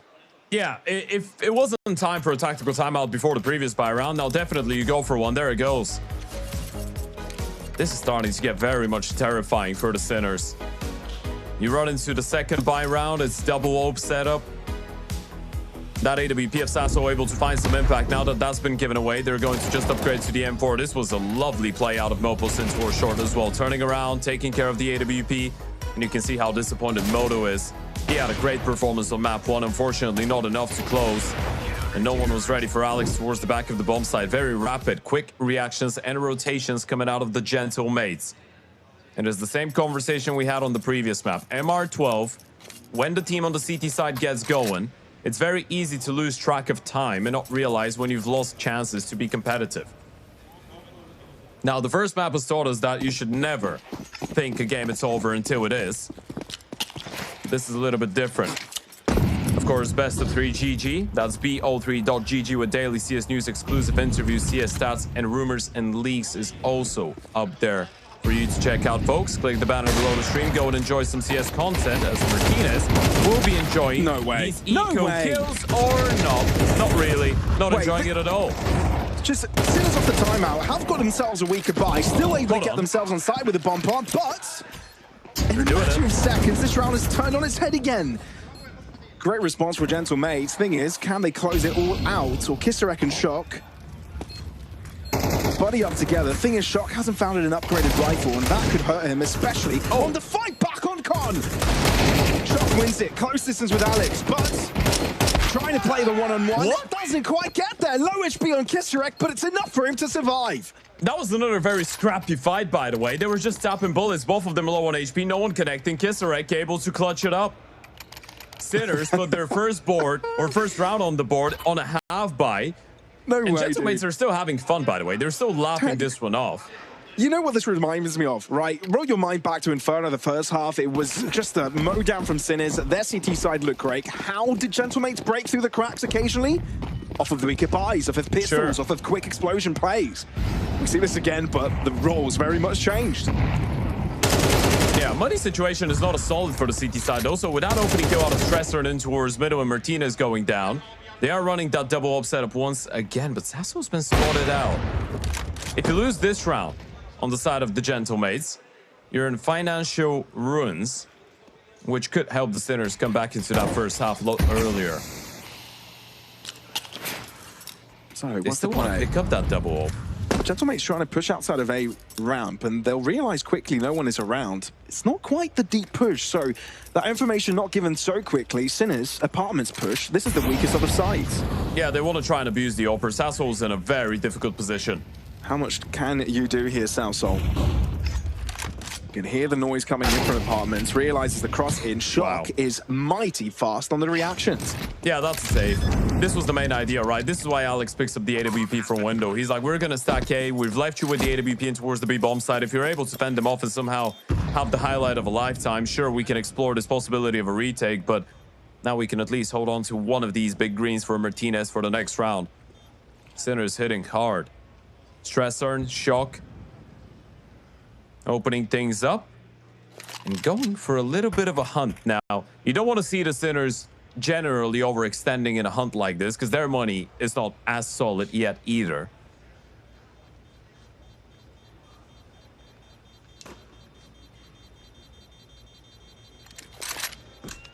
Oh boy. Terrorists win. So, Sinners off the back of the timeout, 2 in a row. Impactful words from B4, whatever they were. They seem to have hit home. And this music isn't very much in tune with what the vibes must be on the server itself right now. Full focus on both ends. And Gentlemates' turn to enter the tank.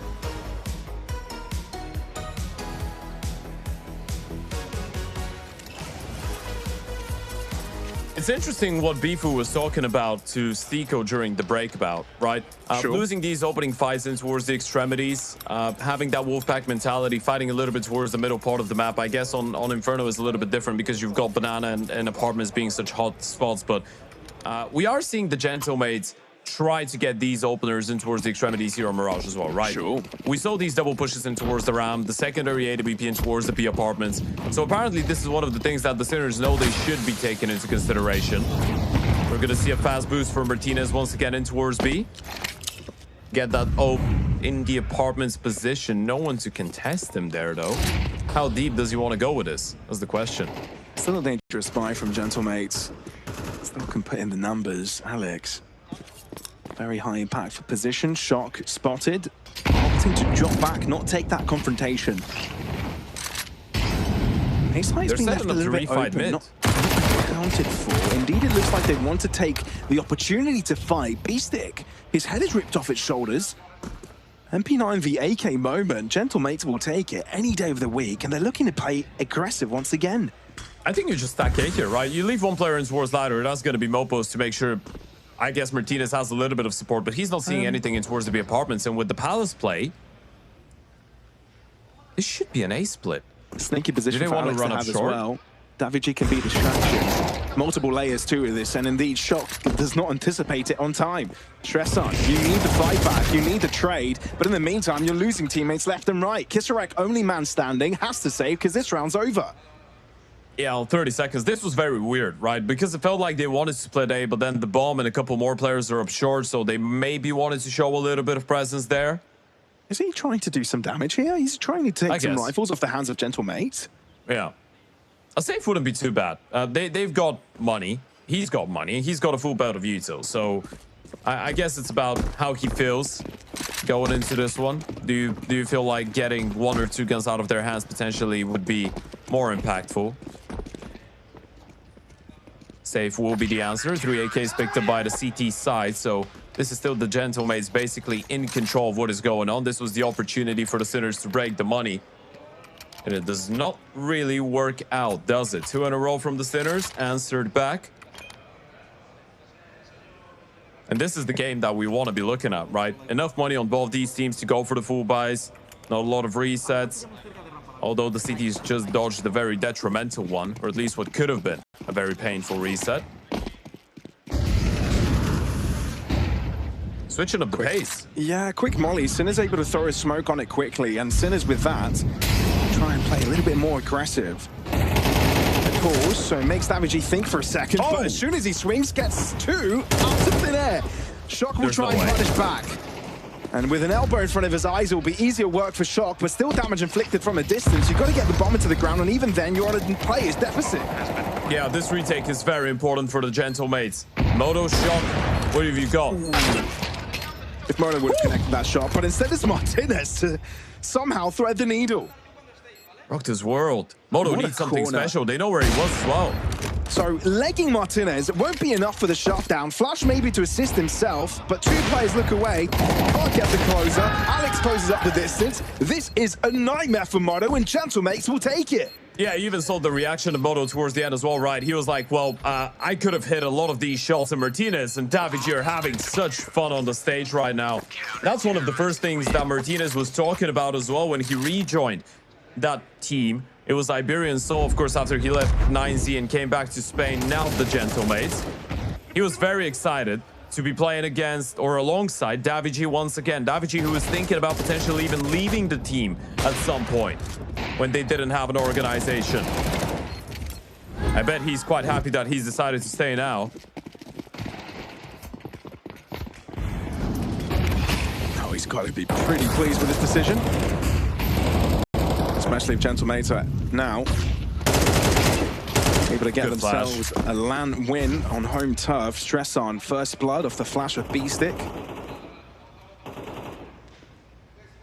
But now we'll see if they're able to use that to their success.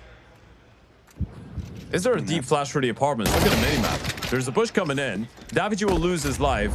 That fight in towards B is going to be quite important, but Shock has got the freebie onto Mopos. So this is how the turntables. Gentlemates now on the back foot, rely on individual brilliance to make this work. Thing is, Sinners don't have the information that the A site's clear, right? So by the time they make their way there, they could get picked apart in mid, potentially. I think it's very easy to guess that the Opera is going to be in towards Ticket right now, especially with the push in towards the apartments. They don't know where Martinez is, and they are going back towards the B-bomb side, but this is without a short player. So Martinez is going to be able to turn around, focus on the B apartments. This is a doable round for Sasso and Martinez. This is terrifying for the Sinners. Thing is, Sasso is starting to move away, so he won't be in a position to throw in that incendiary, which could delay and separate the Sinners players. Stressern is not calling them back, is he? He's going back, though, and he's considering throwing in that molly. 30 seconds. Sinners won't be able to change their minds. They're going to have to continue with the push. Salso right on the bottom. Martinez misses a shot, but Salso will be able to recalibrate onto him, switching up the position. Oh my God. The panic for Sinners. They don't know what to do. Finally shutting them down. It got a little bit problematic, but focusing on the final mark, Sinners to deliver. Thank God they had that player coming out of Kitchen, by the way. If it wasn't for the flank, this was such a losable round for them. Even in a 5 versus 2 going out of the apartments. If he was a little bit later, if he was a little bit slower coming in from that kitchen area, that could have been terrifying. Thank God they didn't start jumping out after the first player doing so went down. That could have been a mold down. Still a terrifying round. Gentlemates still with plenty of cash to go for another reinvestment, but look at the pace from Shock. Oh, it's very quick, and he's got his teammates as well, pushing up on apartments down fast too. Oof. Oh, that is how you catch Gentlemates on the wrong foot. Caused a couple of ankle crunches, and Sinners give Gentlemates a taste of their own medicine with that fast play. Yeah, that was a great time play out of Shock, and this is such a switch-up, by the way.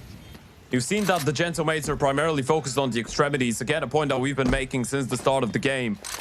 It's just been Alex if he tries to go for that top mid push, but it hasn't really paid dividends twice, so you just decided to send Shock a little bit more rapidly in towards mid. Martinez misses the timing to just scope in from top connector in towards short. Shock is able to find 1 kill, and in the meantime, his teammates get a kill via Moto in towards B. We do have a game on our hands. This is 4 rounds on the T side for the Sinners. You get a 7-5 half. This is something to work with. Fueled now with knowledge of capability. This is no longer that 5-0 we saw at the start from Gentlemates. This is a solid and close game. The last round of the half, and Gentlemates having to look deep into their pockets to afford something that resembles a buy. Full kit of util, well, 4 rifles, but 3 fully upgraded. And they still have the AWP in the hands of Martinez, so still a difficult round for Sinners, nevertheless. Still polarized on the upper side, looking to push into B. Deep position for Modo. Shock is looking to push in, but it's a bit of a fake, not quite wanting to go for the full push. But they've been given a lot of space for free, hoping that one of their opponents peeks in front of him, but Martinez is able to take Stresson out of the equation. Potential connector crunch happening there, but Shock's given so much space. Double kill for him. The drop works superbly. Side takeover successful. They just lost track of him. He's able to jump in towards the car. How does he get both of these kills? Martinez could potentially bring his team back in here. All he needs is to isolate one, but Modo has got his number, dialed it in instantly. Alex, though, is the linchpin. Apartments push, hello! 2v2. And both Sinners players trying to play on the down low. Gentlemates have a kit on the hands of Davy G, but he's the one to fall, so a lot to do for Alex, and has to do it quickly. Shutting down Beastic on the bottom ground. Now needs to find Shock. And he's the one being the quietest. Out from the shadows, headshot to LAN. Sinners with a screamer of a hit at the last mark of the half.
Map 2 of the grand final of the LORGAR rankings is underway. It's a 7-5, much more competitive affair in comparison to the halftime break on Inferno. The Sinners bring it back. It did look like it was going to be another clean sweep, this time in favor of the Gentlemates. However, Beastic and Co have not said their last words on their own map pick. Now moving into the CT side, Pavlos T side for the Gentlemates. Let's see if it's going to be a little bit better than what they offered on Inferno. Fast play up in mid though. Gentlemates trying to take over, but Beastic. He's absolutely crisp on the USP. Challenge me again. I dare you. He wants more, dude. He's on 5 HP, but still running in, isn't he? He's got all the life in the world. Ball in towards short. This one's still going. Shock is going to be to play ahead of the Flames. It's only going because Sinners are letting it happen, right? Giving them all the space in the world. They know if they group up, there's no way they'll lose. Shock jumps in, headshot found, a little bit too risky, but gets the job done. So Mopos now in no man's land. It's all about the damage. What a shutdown. What a triple kill out of Beastic. He was on 4 kills at the end of that first half, Beastic. Had such an impressive performance on map 1. And Mopos spots out the first. There goes 1 headshot. It's about getting a bunch of kills, right? About making it expensive. He doesn't even have armor on him. Just the one flashbang. He's trying to get closer to the bomb. Yeah. At least there's that. Give him a potential chance. Yeah. Spotting out a connected player. But here comes Kisarek on through window. And job is done for Sinners. Considering how this map started, this is as solid as it comes. They've been pretty damn decent on these pistols. And have made their job much easier to find the equalizer sooner rather than later. Look at the sequence out of Beastic as well. He's been so impactful in these CT side rounds. It's another vibe to have a captain who can just lead by example with plays like these. For sure. Important multi-kills in so many of these rounds out of Beastic. Gentleman's full spies on the Tech 9s have been quite brutal on Inferno. Sinners will take care to not fall victims to one like this again. Fast play from them instantly into B. Stress on, looking away to play anti. Salsor with an elbow in front of his eyes, getting affected by Shock's flash. Beautifully supported from Sinners. But the damage has come through. A couple of lower players have been collected. Bomb can go down. A 3v3 is possible if rifles are found. Thing is, HP bars are low. Makes players nobody be found. Beastic appearing. Davig showing himself. Modo caught between two different positions, and Davig is a monster. Modo now by himself. He's reloading to give him the best chance. Davig to close the distance, but a rifle found by Martinez. This is an equal 1v1. And Martinez is being quiet. Modo trying to think if it's a behind the player or deep cut play. Martinez showing up, and Gentlemen with an upset on round 2 of the half. He lost track of him. I know Martinez is the one to get the final kill, but what in God's name was that from Davig? He's so low towards the back of the bench. Ever so elusive. Impossible to find. He just peeks in, gets a kill, tucks right back in. It's like you're playing Smash Heads, but you're so damn bad at it, Sinners. You couldn't find him for such a long time. Look at that. A triple kill out of the Tech 9 and a double kill out of Martinez. If you're Sinners, you're hitting yourself after that, right? It's been happening way too often. Sure, it's the first round like this for Gentlemates on Mirage, but Inferno, we saw it 2-3 times. This is heartbreaking, especially in that type of a game. You win the pistol round, now you need to go for a force buy. Look at what they've got. Triple 5.7, 1 MP9, not a single piece of utility, not a single pair. Well, not pair, but not a single defuse kit. And this is a full investment. This is all they've got in the bank. You lose this one, you're fully reset for the next. This could be a Gentlemates 10-6 lead. And you can't let that happen if you're Sinners. Man, this is why so many people were so excited about Davig. For the last couple of years, he's always been such a sharp, such an exciting player to follow. He's crazy. And it's mind-boggling that he's been their lowest rated player so far this year, when we're all used to seeing him be on top of the charts. But so far in Barcelona, he's stepped up big time. And you can see the potential for Gentlemates to make it into the major. It's been a couple of years since these lads have competed in that space. Since 2024 Copenhagen, the most recent major attendance for Mopos Davig. Yeah, that was with Movistar Koi, right? That's without Alex, that's without Martinez. And that was the Koi lineup that was a little bit of a disaster as well, right? Yeah. That same Koi team that was losing best of threes on end in a row. And the Gentlemates might be a little bit devastating. They couldn't make it into Cologne, but you win here, you keep going well, and you might be able to get yourselves a spot in some other Tier 1 LAN events going into the second season. I mean, it's their biggest event. Have a nice event of the year. early start into trying to make the second major. Still something to compete for. For sure, and you know, winning this will set them up in a really good spot. Fantastic. Well, as you said, Ted, a 10-6 looking like a very real possibility. But we'll be seeing some hero Galil and MP9 picked up from the check-in organization. Yeah, I wonder if there's going to be a tactical timeout after this round. If, of course, Sinners don't pick it up, because this is still a little bit dangerous. At least it could get scrappy. You've got the Galil, you've got the MP9, and a bunch of pistols with armors behind them. But you still have 2 tactical timeouts. A buy round in round number 17, if you're 10-6 down indeed, would be the best of 3, or it would have it on the line. Top middle player spotted. Kisarek doesn't want to engage. Beastic on that under angle definitely gets cleared out. Surely it doesn't get ignored. Davidge is going to check it, but it's a lazy peek. Therefore, Beastic, given an AK upgrade, is also considering to fight, but the delayed peek nets him the advantage on the swing. Beastic did end up turning away from that fight. So, we're able to avert the crisis of Beastic being alive, handing over the AK. So, Gentlemate still in pole position on the round. Or at least should be.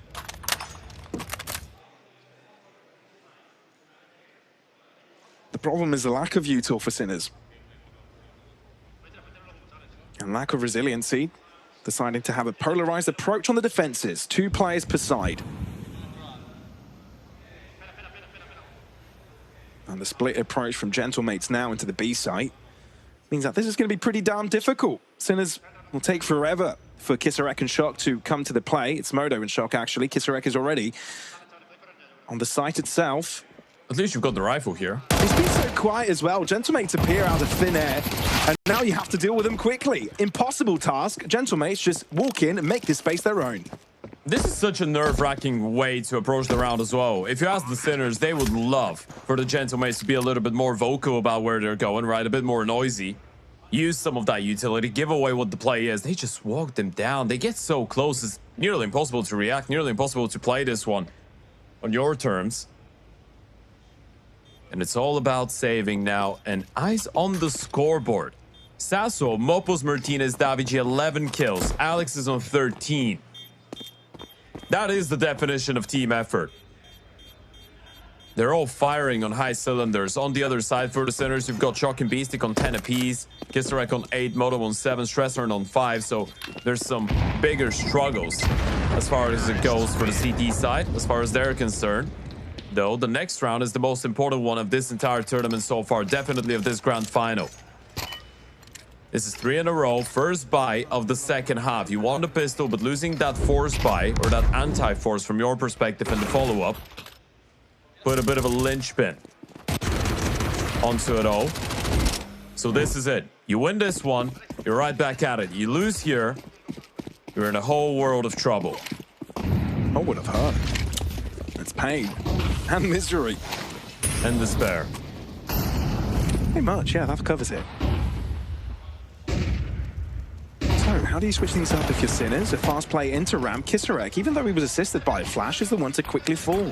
I think Gentlemates had one playing anti. Still though, Beastic needs to step up and could have done massively with a potential double, but instead ripped out of existence. Instead of Gentlemates playing aggressive at the back of it, we'll slow down a bit, reconsider their options. They've got all the advantage in the world. They've posted in a 5 versus 3. This is terrifying. They wanted to go up connector, but now they've been spotted. A couple of their players have been tagged down. They want to make sure they don't give away a silly multi-kill to anyone from the side of the Sinners. This is a great idea. You can just slow down. It's still probably going to be an A recommitment. Alex is still doing a little bit of exploration, working towards B. Is he just going to walk out? He's going on a bit of a human decoy mission. But if he does, and if he doesn't see anything, the bomb can just go back. Timing's crucial. Martinez has got the bomb into worst connector. Fantastic. If Alex doesn't see anything, the bomb can still go back. This is not a full commitment.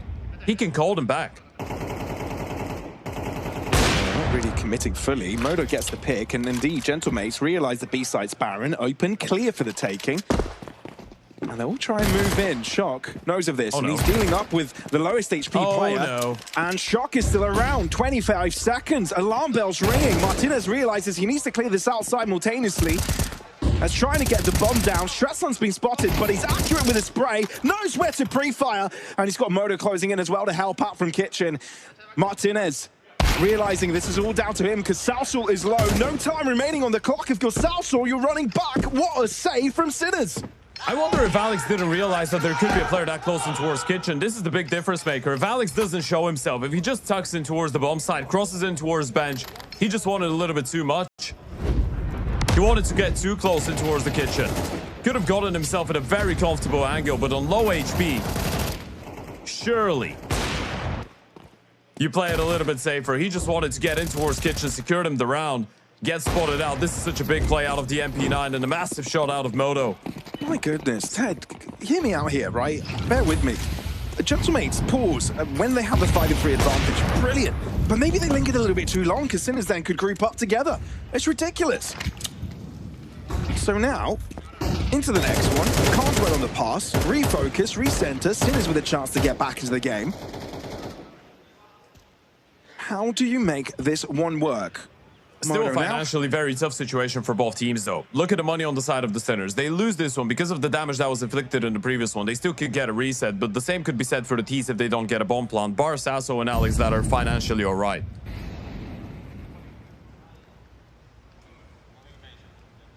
So what next? Short play for Sinners potentially. If Gentlemates try and pressure from that position, there's a bit of a stack they'll need to take care of. Could get overwhelming. But it's a slow attempt, hoping that Sinners overstep, but nothing of the sort from the Czech team. When do you start feeling a little bit anxious on the CT side? That's the question. You don't really need to make anything else happen. You've got that player boosted in towards short. Big nade. And Molly. He's also burning. Yeah, he's dead. Flushed in for stress on to close up the job. Now Alex considering to play contact. He's already made a lot of movement forwards into catwalk. Mopo's winning the 1v1 in ramp. Means that there's a lot of pressure exerted. Shock, though, reading the situation, shutting down Alex's life. And now Gentlemate's in trouble, especially with Martinez being sprayed upon from the other side of the map. Sure, there is a bit of an answer, and this is what makes things complicated. Bombing catwalk, you need to win this by pure fights. 2 fights happening simultaneously. But importantly, the 1-1 by Sinners, both are taken down by the Sinners squad. And with that, the gap is closing. It feels like you're starting to run out of ideas on the T side, right? A lot of players trying to catch timings, a lot of players trying to get individual plays around the map. Martinez, he was so convinced. The moment he gets spotted and tagged from the A-bomb side, there was going to be a swing from the short player. That's why he doesn't turn around. It's not like he didn't want to react. He just thought it was going to be a different approach coming in from the Sinners. Thought the short player would try and support his teammate. Wasn't quite the case though, was it? It feels like we're playing musical chairs, Ted. It's Gentlemates and Sinners, both taking it in turns to be in the hot seat. A bit of chip damage on the shoulder for Shock. Getting spooked off the angle on B. He's the only defender really nearby. You know what it feels like, Pavlos? It feels like we're rewatching Inferno once again. This is a back and forth game. Less tricky, and again, as for the sure. T's struggling. Maybe a little bit less than on Inferno, but you get the point. You get the idea. Is set up for Stressan superbly. Even has an HG to follow up. Beastic has a Ghana. Trying to get a quick boost across. Kissaret can hear it. But this nade will be brutal. Goodbye, Martinez. Goodbye, Salsal. And Daviji's fate is in Kissaret's hands. Sinners on 9. Excitement. Fire in their veins. They're not letting this one go down easy. Yeah, this one is still pretty doable. That's 3 in a row now on the CT side. You've got Nuke still a possibility. This one is not done just yet. That's the message coming out of the Sinners camp. And Gentlemate's going for a second tactical timeout on Mirage. They need to find a way to respond. And at this point, a lot of these default rounds, a lot of these solo plays, or not solo plays, but trying to get individuals in very key positions that have not really worked out, right? So it might be the time for the Gentlemates to simplify things. Group up, go for a dedicated side hit, bring the fight to them, test out their protocols. This is usually what teams lean back on the moment that defaults stop working out. Is that what we're going to see out of the Gentlemates? Doesn't really feel like it, though. Feels like we're leaning into yet another default, but it could be a quicker split in towards that A bomb side.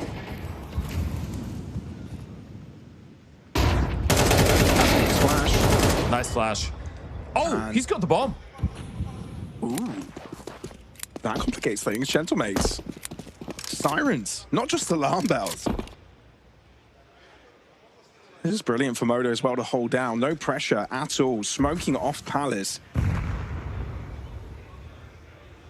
Gentlemates may even have to lose a player to retrieve the bomb, and this is far from optimal. Looking at pre-fire the angle, but Modo. What a reaction. Close by.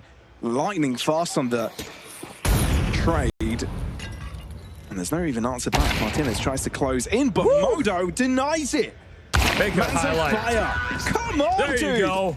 Doesn't give them a piece. And that's a buy round after a tactical timeout. This is a head scratcher.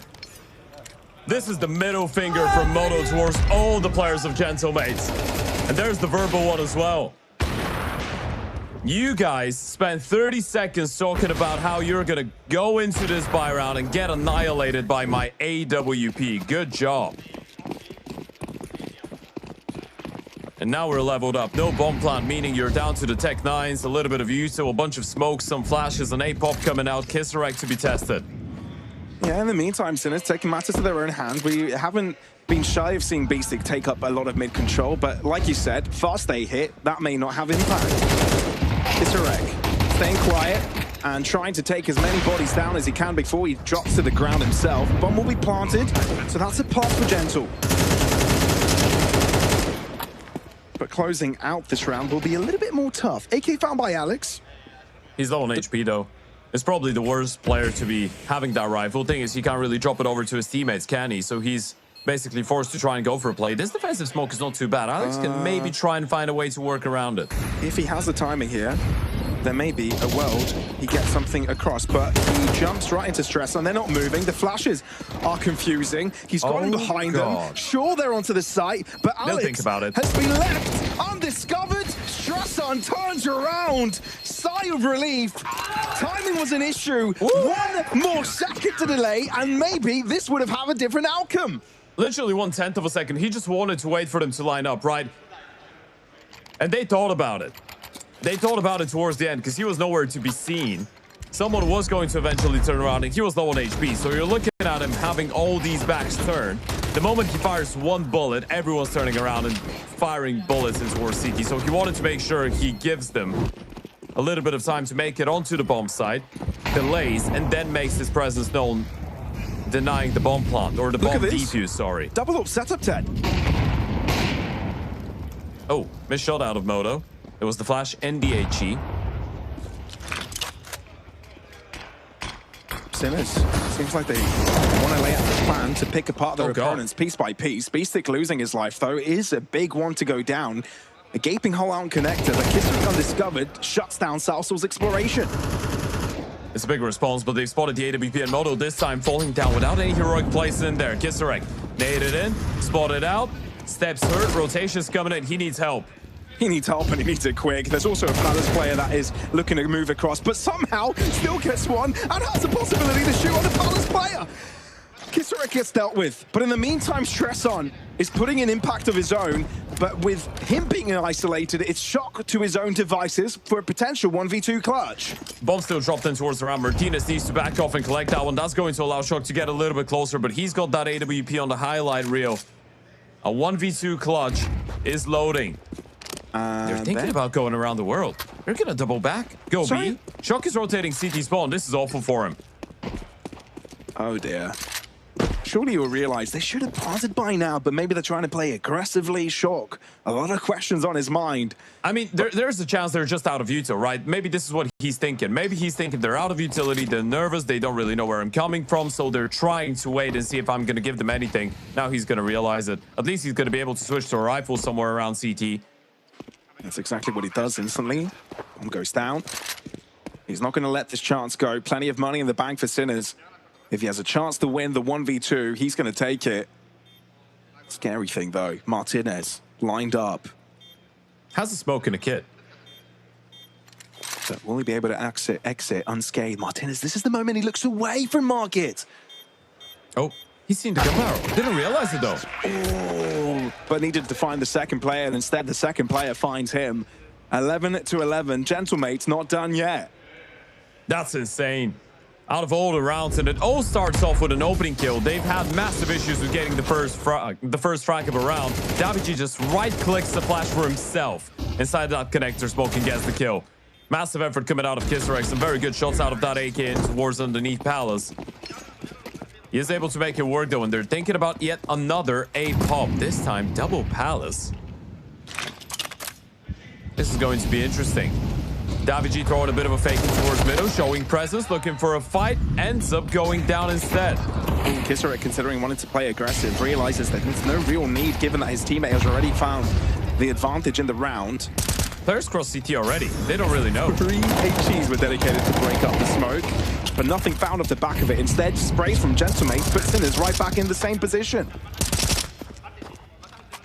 AWP on the retake as well. This is tricky, especially with the deep smoking towards CT spawn. They need to respect it. They need to wait it out. It's so tough. They don't have a flash. They can try and break it, but... They'll try to, and they will be able to do it. Mopo's down, Salsa on the other end, but he's got Martinez to help. Here he goes, that's the distraction. Salsa has to go down in the process, but you know where Martinez is. Alex being dealt with, and missing that shot is far from optimal. Sinners now have a chance to do something special. Force out a third map, and they know they've got a real chance here. Madre mia Martinez. Oh, God. They're loving this, the Sinners. Look at a streak of rounds. 6 out of the last 7 rounds have been picked up by the defense. Martinez put it up a good shift on the T side, but unfortunately, missing that shot onto the stairs player was his demise. One last opportunity for the Gentlemates. Are we going into yet another overtime, or is this a nuke coming up? Big question. Gentlemates playing this one fast, but Stresson and Moto know what they want.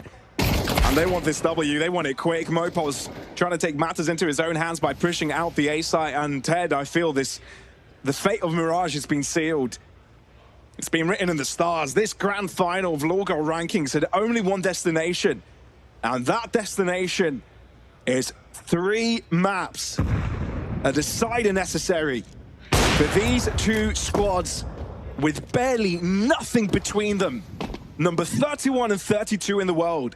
Both with a LAN title, collected already in 2026. But the LORGAR rankings victory title has yet to be decided. Here in Barcelona, 1 map more will be collected unless Gentlemates can do something about it. They've been given a lot of freedom. Sinners don't want to make a mistake. They don't want to make any unnecessary moves. Kisserek has to be careful not to lose his life to Sasso. His teammate has done the job right. He's caused the distraction. Martinez is able to trade back, but to get 3 more, I think that's asking a little bit too much from him, surely. They're letting him plant the bomb if he wants to. I mean, the Oprah's going to be holding. Oh, no. Miss. Hold on a second. No way. Surely Martinez 1v2 for the ace clutch. That was lightning fast reactions. Now knows where one of them is. Surely the other one is CT, but doesn't turn around on time, which means slowly but surely Shock will turn around the corner and makes Martinez fall and crumble. Shock. The right moment to come in. And Shock on Gentlemates' faces, realizing a 3rd map is required. Sinners making this one difficult. Yeah, that's been a derby. Double overtime on map number 1, going in favor of the Gentlemates, but Sinners not willing to let this one slide. A 13 before traveling over to Cologne later on this year. Well, I say later on this year. And a little bit over a month time from now at the start of June. And for the side of the Gentlemates, this is an opportunity for redemption. They couldn't make it into the major. They're not going to be traveling to Cologne, but getting a trophy like this could turn this entire season into much more of a success story, leading into the ending stages of the first season of 2026. For sure, a lot on the line. Gentlemates looking for their first LAN on Spanish soil of the year, and Sinners looking for a major victory prior to going to the major itself. This is what they need, the practice on LAN, and have a feeling on how deep you want to go. Inwards again Third map, the deciding one. And at the end of this, we'll have the LORGAR Rankings Season 1 champion. Look at the pace. Already making their way in towards House. Shock top it away with the P2K, but as Beastic and Modo to open things up, Beastic's ready for more, and of course he's ready for more. Somehow, dude, collecting one more. Are just so damn good on these pistols. Time and time again they do it. We saw it on the previous maps. Both times seeing Sinners open things up successfully. Really clean stuff. Martinez and Alex, sure they find themselves onto the site, but with that bomb plant and the pick, maybe there's a chance. They've grouped up together. Oh, Beastic gets shut down instantly. Hang on. Careful a real now. chance. This is spooky. The Spaniards have really toyed with Sinners and are looking to do it again. So much time passes until Martinez is dealt with, and Alex is toying with them, closing down the squeaky door. No diffuse kit, so you're going to have to stick with it. Modo will try and stand and be the human meat shield. They will get him down, and with that, kit found and diffuse successful. Sinners win round number 1. Whew, that was a little bit tricky, yeah. If Modo doesn't get that final kill, if he goes down, this is completely doable. It's probably just going in favor of the Gentlemates, considering it was a 2 versus 5. It's still a very close affair towards the end, so NT's in the chat for the Spaniards. There's the replay, trying that quick pistol down into her secret. It was a ramp crunch from 2 different sides. Beastic with yet another very impactful multi-kill with a CT side pistol round. Got a triple on Inferno, gets the double kill here. Well, a triple on Mirage, actually, sorry. And a triple on Inferno, too. CT side pistols have been very good for Beastic. I mean, speaking of the devil, starts of maps have been pretty good for Beastic. Ways to have him by himself. Again, deep position, falls back, spots out presence and says he wants none of it for now.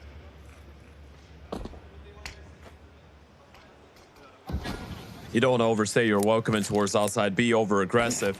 We were talking about the implications, or I guess the added value to a win like this for the Gentlemates. It's not only the $15,000, it's not only the VRS points, not just the trophy that is going to make you feel better about your chances, but first opportunity to win a LAN event in Spain since 2022, and the force buy might pay dividends. Stresshorn still towards the back of CT Vent, though. He's going to need some help. He does have Beastic around to assist on that higher level, and this is when he'll jump in to act as a distraction, but goes down instantly, and these pistols still chiming. Upgrade found for Alex, and all of a sudden, this has become very, very difficult. Treacherous. Gentlemates are taking their time to get the bomb in the ground, making sure that the surroundings are fully safe, but Sinners wanting to make sure their opponents are still there. Tip of the Fedora, an explosive push, both simultaneously swing, no flash needed, wanting to take the fight to Gentlemates, show them who's boss. Yeah, that was a little bit weird, right? It felt like Martinez would be trying to take the attention away, so they go for the swing, and then the M4 can punish, but they just double peek on the timing, get that kill onto Alex, and then Martinez is stuck between a rock and a hard place, trying to get himself out of dodge, not allowed to make that cross in towards the back of lobby. So it's a clean conversion, and by clean I mean no bomb plant for the T side on that anti-force. Opening kill through the smoke for Mopos. What a great effort out of Stresshorn, though, towards the back of CT Vent. North Macedonian stepping up when it matters the most. He was one of these out of left field pickups for the side of the Sinners as well, right? Because he was playing only on that North Macedonian side of Airla before he joined over to the Sinners. That was in July of last year. 23 years of age now. Didn't really have a lot of international experience, wasn't really part of a lot of rosters on this level of competition. Whoever picked him up, though, great decision. He's been one of their most solid players. Okay, we got a little bit of a tech issue going on. The Gentlemates want to make sure that everything is in order before we carry on. Yeah, that gives us an opportunity to remind you all watching from home to go and check out LORGAR, of course, the official #1 organizer of this tournament and partner that is contributing to all of this being possible.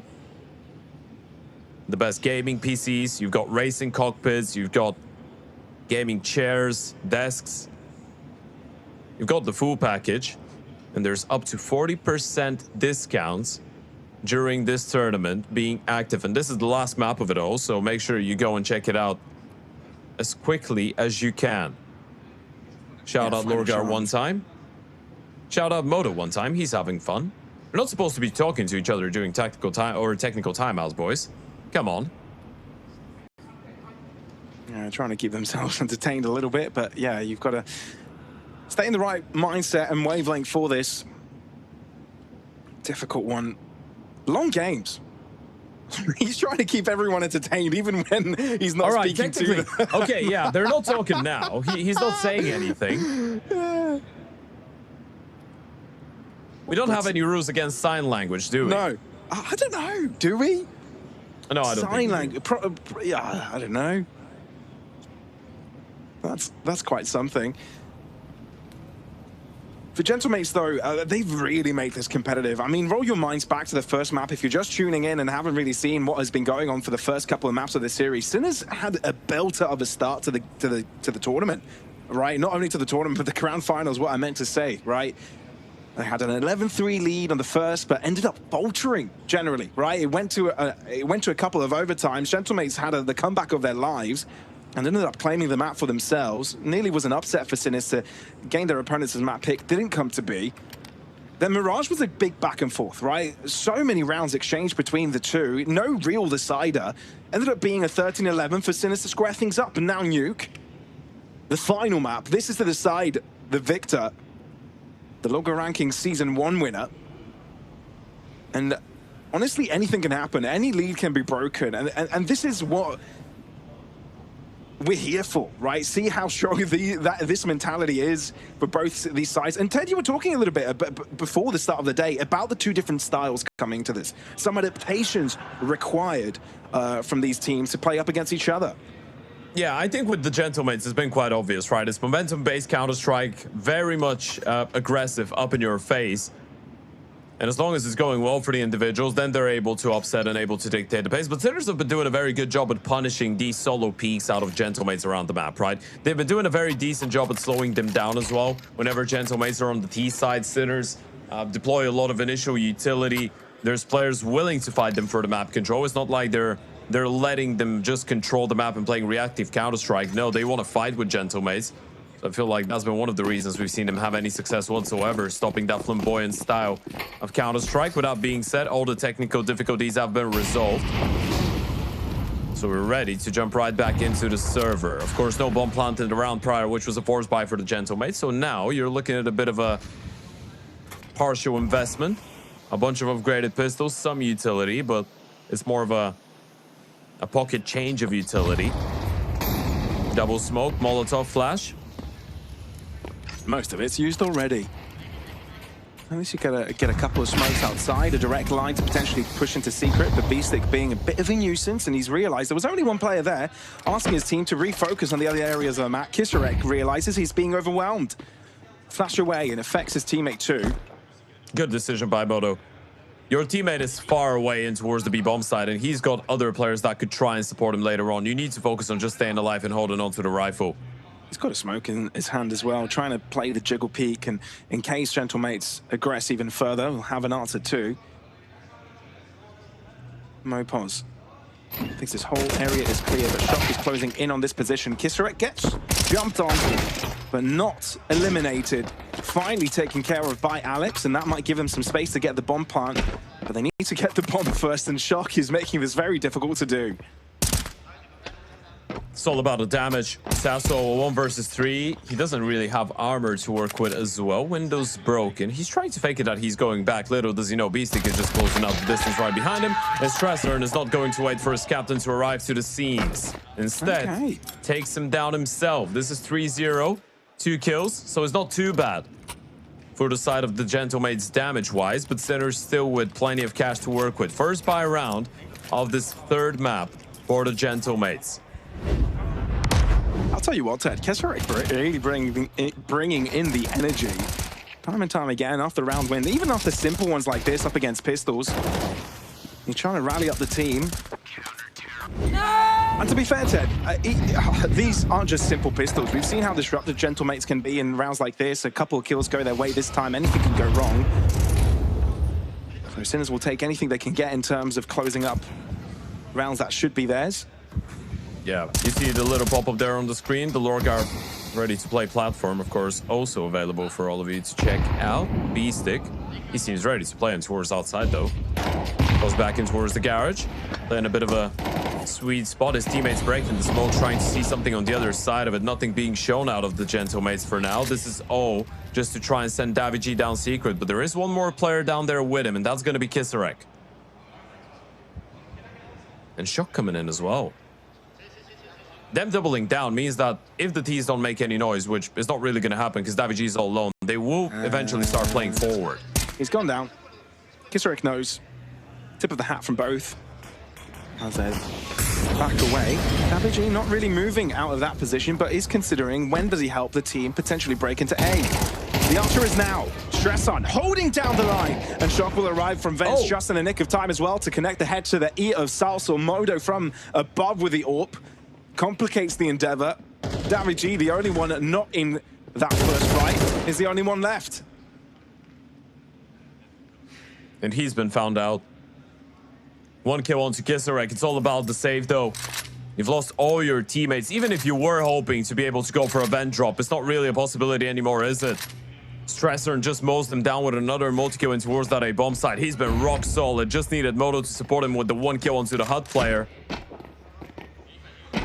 And this grand final is starting to slowly run out of control and run away from the Gentlemates. A 4-0 start on the CT side. I know we've seen such starts on both the first and the second map, but the deeper we get into the series, the more difficult it becomes to overcome adversity, especially in the form of massive round deficits. Sure.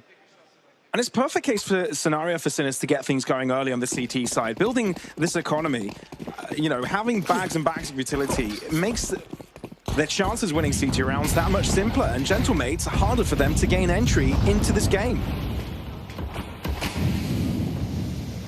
To be fair though, we need a couple of disruptive rounds here and there, and anything can change. We've been difficult to get the opening kills as well for the Gentlemates, by the way. Out of these 4 rounds, they've been able to get 1, and that was Mopos. Beastic is 2-0 right now with openers. Stressor is 1-0.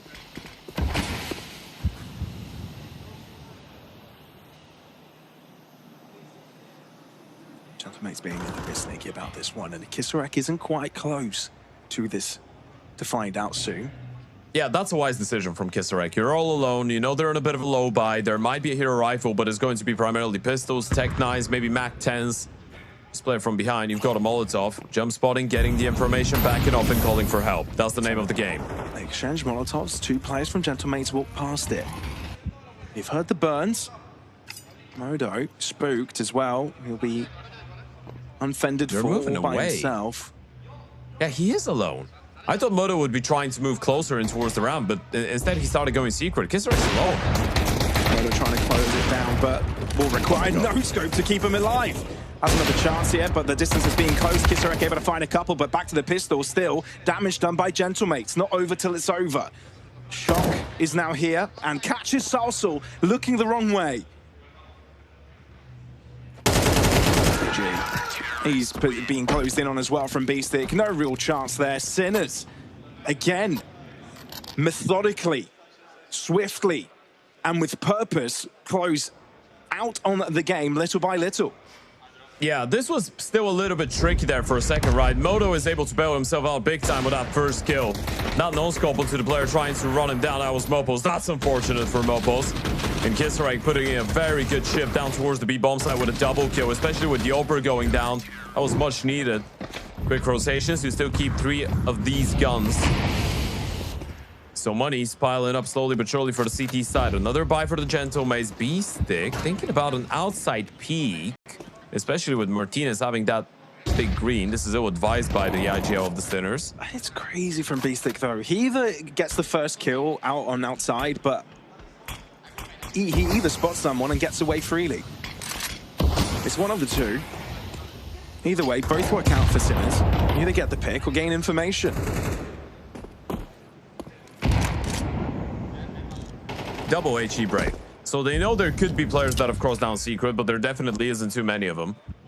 Now the re-smoking towards Mini is going to come through. They might be looking to fight for a garage control here. Molotov in towards that Mini, or in towards that secret position. And walking in towards Mini is DaviG, but that looks like a bit of a wrap in towards the back of Credit and Config. Kisarek able to find first blood, and Modo can hear footsteps approaching. They're picking them again apart. chiming, and it's been Seeing the ope and the bomb. Modo to do something, but Beastic being a menace. He's not allowing Gentlemates to reign for free outside. It's suffocating. If you're the Spanish team, you haven't been able to get much done.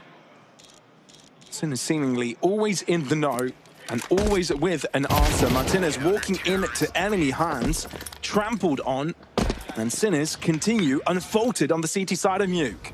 It just feels like Gentlemates are being a little bit too obvious with what they're going for, right? If you're looking at the perspective of the Sinners, some of the reads have been very, very good. You go for the initial outside smokes, double nade, you see that no one's crossed, then they re-smoke Mini, they molly down secret. So for you, this is a clear signal. These guys are going to try and fight for back credit. They're going to try to fight for the warehouse control, maybe try and get in towards hell and heaven.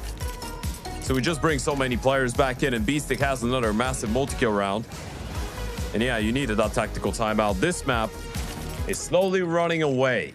And even though you've got that maximum loss bonus, not being able to make it onto a bomb site, get the plant, doesn't really let you keep on reinvesting. So you've just been sent and stuck into a sequence of full buying, going for a half buy, full buying, going for a half buy, nothing really working out. And it's not too late to come back into that T side. This is the T side of one of the most CT-sided maps in the map pool that we're talking about.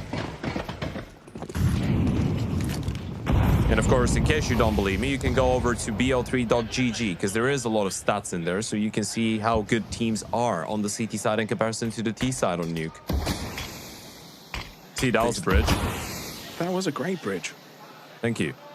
Well, Beastic in the meantime is bridging the gap between smokes.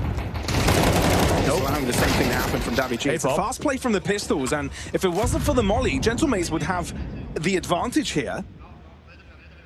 And Beastic is low from that initial fight in towards outside. So yeah, there's going to be a bit of a gun switch up between himself and Moto. This is a tricky situation. Is Beastic just sending him out with a flash? Possibly. But that flash will not work out in favor of Sinners. And if you're Beastic, you're saving the AWP. Gentlemates. The way into the game apparently always has to be weaker buys. At least you get that first round on the board. It's been a struggle over the course of the last couple of rounds, and especially with Beastic getting the opening, it didn't feel like there was going to be much of a difference, but you see the outside smokes in towards an A-pop. They wanted to get the attention away, and it worked out. Barshock's double kill. Bar the util play. Sasso with a double entry. Mopels and Martinez with one more apiece. Martinez will go down to the bomb, but it doesn't really matter. At least you've got your first round. You cannot make this up though, Ted. It truly has been a theme across all games. Yeah, it's just the half buys paying dividends to whoever's struggling on the T side, right?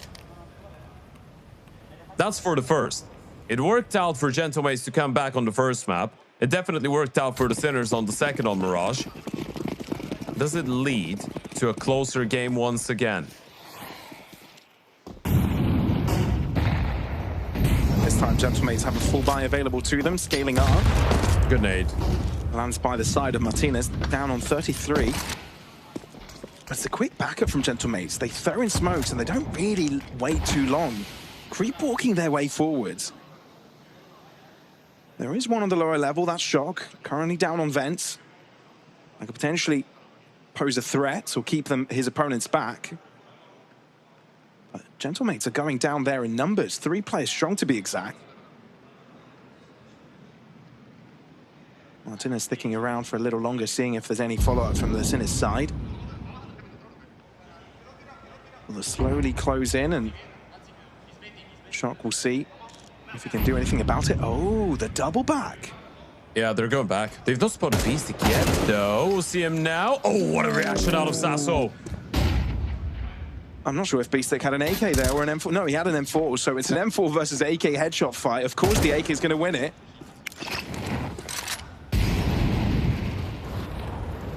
This is still tricky, though. The bomb is sticking towards outside, and Sinners seem to have the right idea. 35 seconds. they're so grouped up in towards the A-bomb side.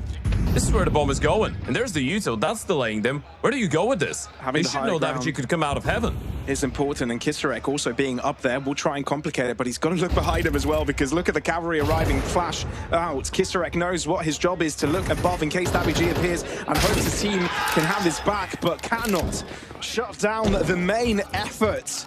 And for that reason, Sinners dropped 2 in a row, with Gentlemates capitalizing on the pure chaos. That was a little bit weird, by the way, and I realized Moto was in a very dedicated position in towards the HUD with the AWP, but he has a smoke, right? And Stresson had a Molotov. I think he used that in towards Mini. Moto could have turned around and re-smoked Mini. On that type of a timing, they would have been forced to go through. So this is the Sinners having a full-on stack in towards that A-bomb side, with one player in towards the rafters being tasked with killing the Heaven guy. They just needed to deal with Mini, but they couldn't do it. This is the Gentlemates now chaining up consecutive rounds. Financial issues for the Sinners. And suddenly, from a 6-0 lead on the CT side and what could have been a very one-sided third and final map, the Gentlemates have entered. They've joined in a little bit later than maybe what they would be hoping for. But still, plenty of to have a very successful half Nuke. Money's low, so you probably get 3 rounds here. And anything more than 3 rounds on the T side of Nuke is going to be pretty decent, especially considering the fact that you started 0-6. But there goes Moto, AWP with the first. Well, there's a quick big green answer back from Gentlemates with the likes of Martinez.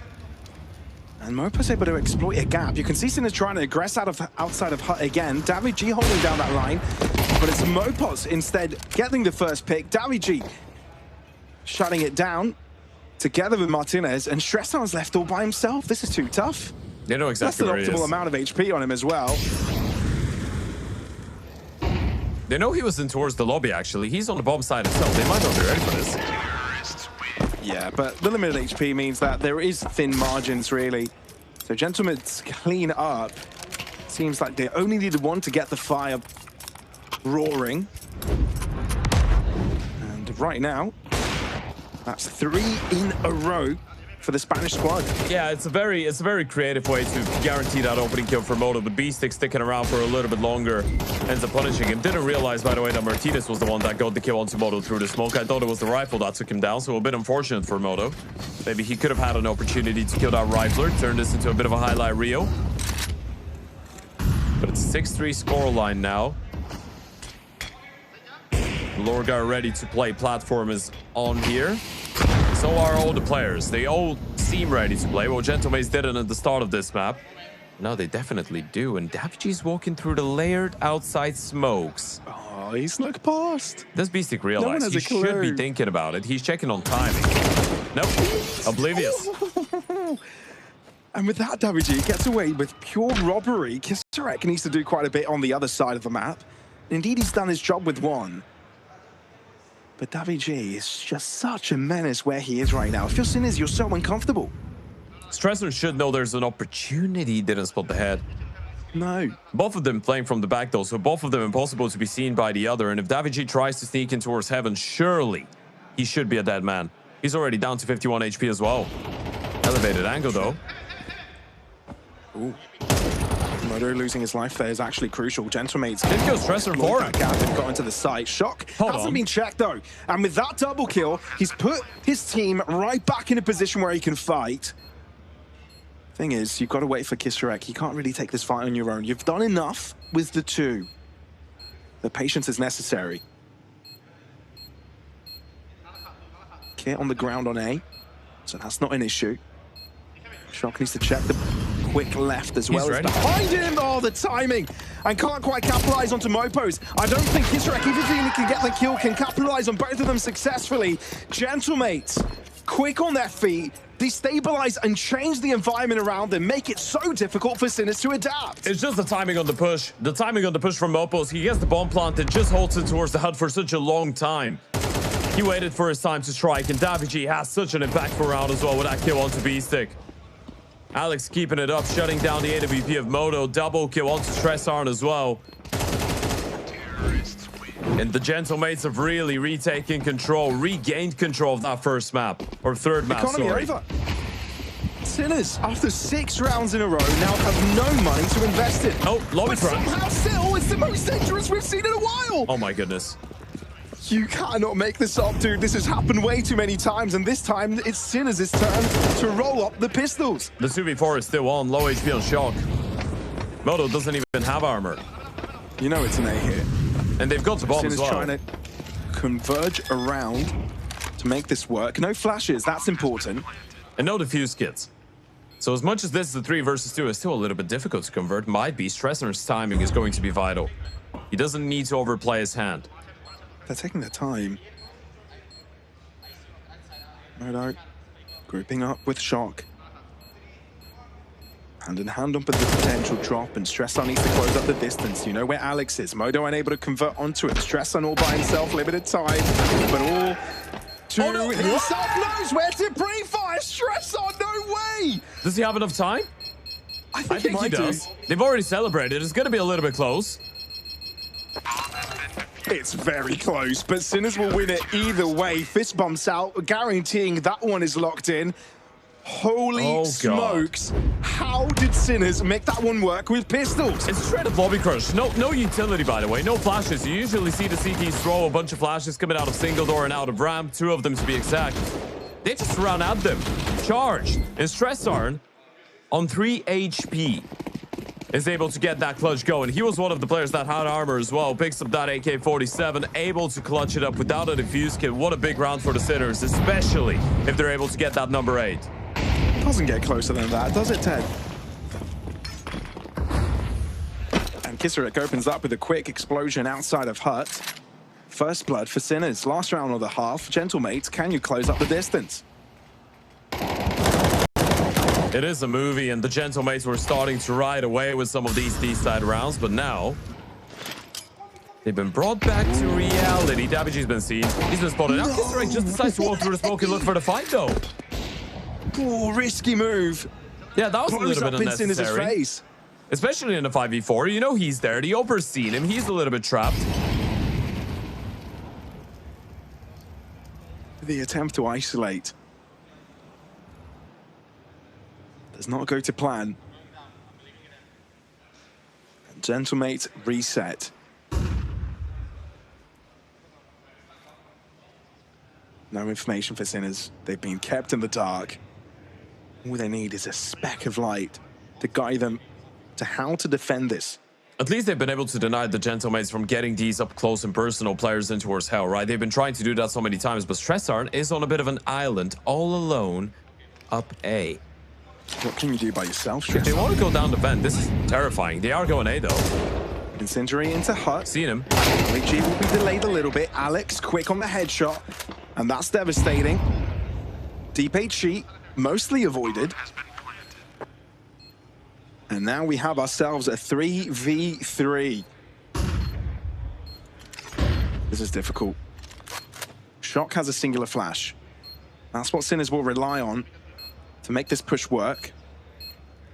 Alex peeled his eyes on to heaven. Not yet spotted, and does greatly to shut down Shock. Sees Beastic's head, can't quite find the headshot, and his rest of his team has got that one covered. Gentlemates able to get a 5th on the board by the end of the half.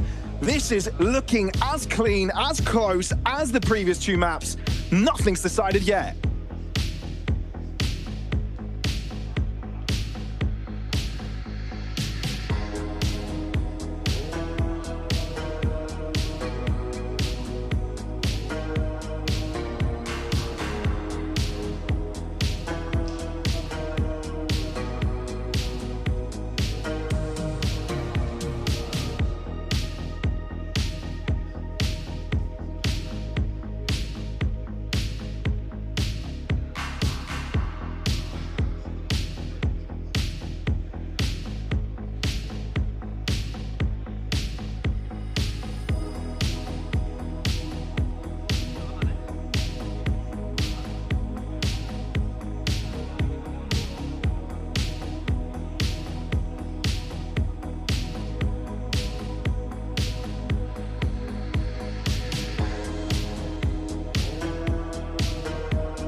7-5 is the scoreline at halftime on our final map of the grand final of the LORGAR Ranking Season 1, ladies and gentlemen. It's $15,000 on the line alongside the trophy for the winners, Sinners and Gentlemates. It's been a very long series of a grand final. Sinners on the T side, Gentlemates with a 0-6 comeback to get 5 rounds, now moving into the defense. And it's fast from Sinners. Mopos and Martinez, both from the bottom side of this site, able to find the first 2 Double picks, but refrag. quickly counteracted by Sinners. So with that 3 versus 3, bomb to go down, we've got an equal-sided retake. Eyes on Sasso. They've denied the plant. Through the smoke, the one-tap connects. But Kisarek has got an art of his own, and with Davigi being low, 1 bullet should do it anywhere in his body. Thing is, his head is poking out. And the bomb attempt comes in again, but it's a bit of a fake no. Fully stuck with. Beastic sticking to his guns, Big confident, kill. but Alex changes things up. Kisarek having to deal with 2. Can't land his bullets, running out, having to reload. This is too damn difficult. Gentlemates with the first. Woo, look at Daviji's reaction. He's like, I was so low and I peeked so many times out of heaven. How didn't they kill me? We couldn't kill him from behind for such a long time as long as he was hitting that reload. If he turns around and gets the insta headshot onto you and I don't get the kill, I'm just going to smash my mouse, but it doesn't really happen.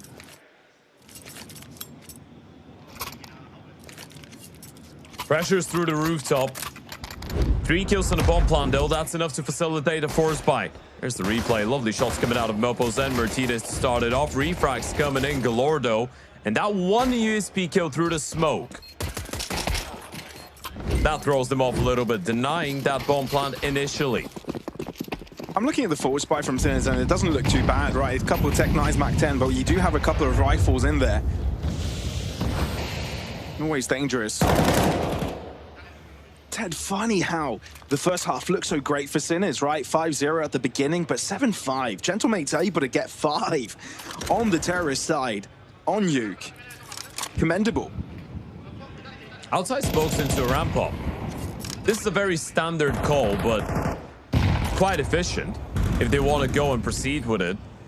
Beastic has the information that they've tried to break, but it is the layered triple wall of smokes, right? So they cannot really break and get the information. But the thing is, they've taken a little bit too long, so the Gentlemates might have had another player rotating in. Martinez has changed his mind. It's just Sasso. Yeah, he's boosted up, so a bit of an off angle available to him. We'll try and stay sneaky. Martinez to interact with them to try and get the pressure for Salsor, but Shock is able to find the headshot quickly. So no element of surprise anymore, and Sinners rushing down B. Oh no, Beastic coming in from behind, able to get the first one. There's the information. He doesn't really need to get into a fight here. I mean, he saw the gun, he was tempted, but takes the better line. I mean, boys, you need to call this one off. You can't really go for this. You've got the 3 rifles. Martinez is low on HP. Davigi still has an exit route up the ladder. Thing is, he's very worried about where Beastic is coming from, so he might need to go around the world into our secret to get out of here. Oh, man, this series.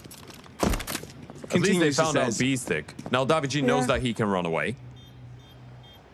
That was just a pistol player, though. And you shortly realize in this game, in this series, nothing is a given. Nothing is a certainty.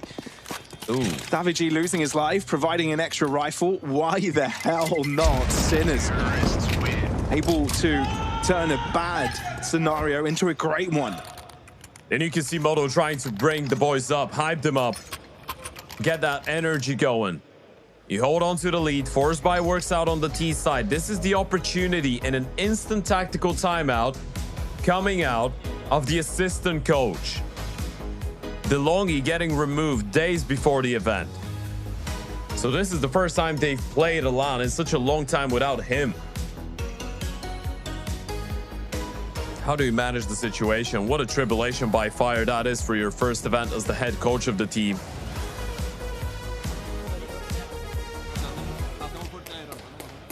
I can tell you it's not party vibes going on.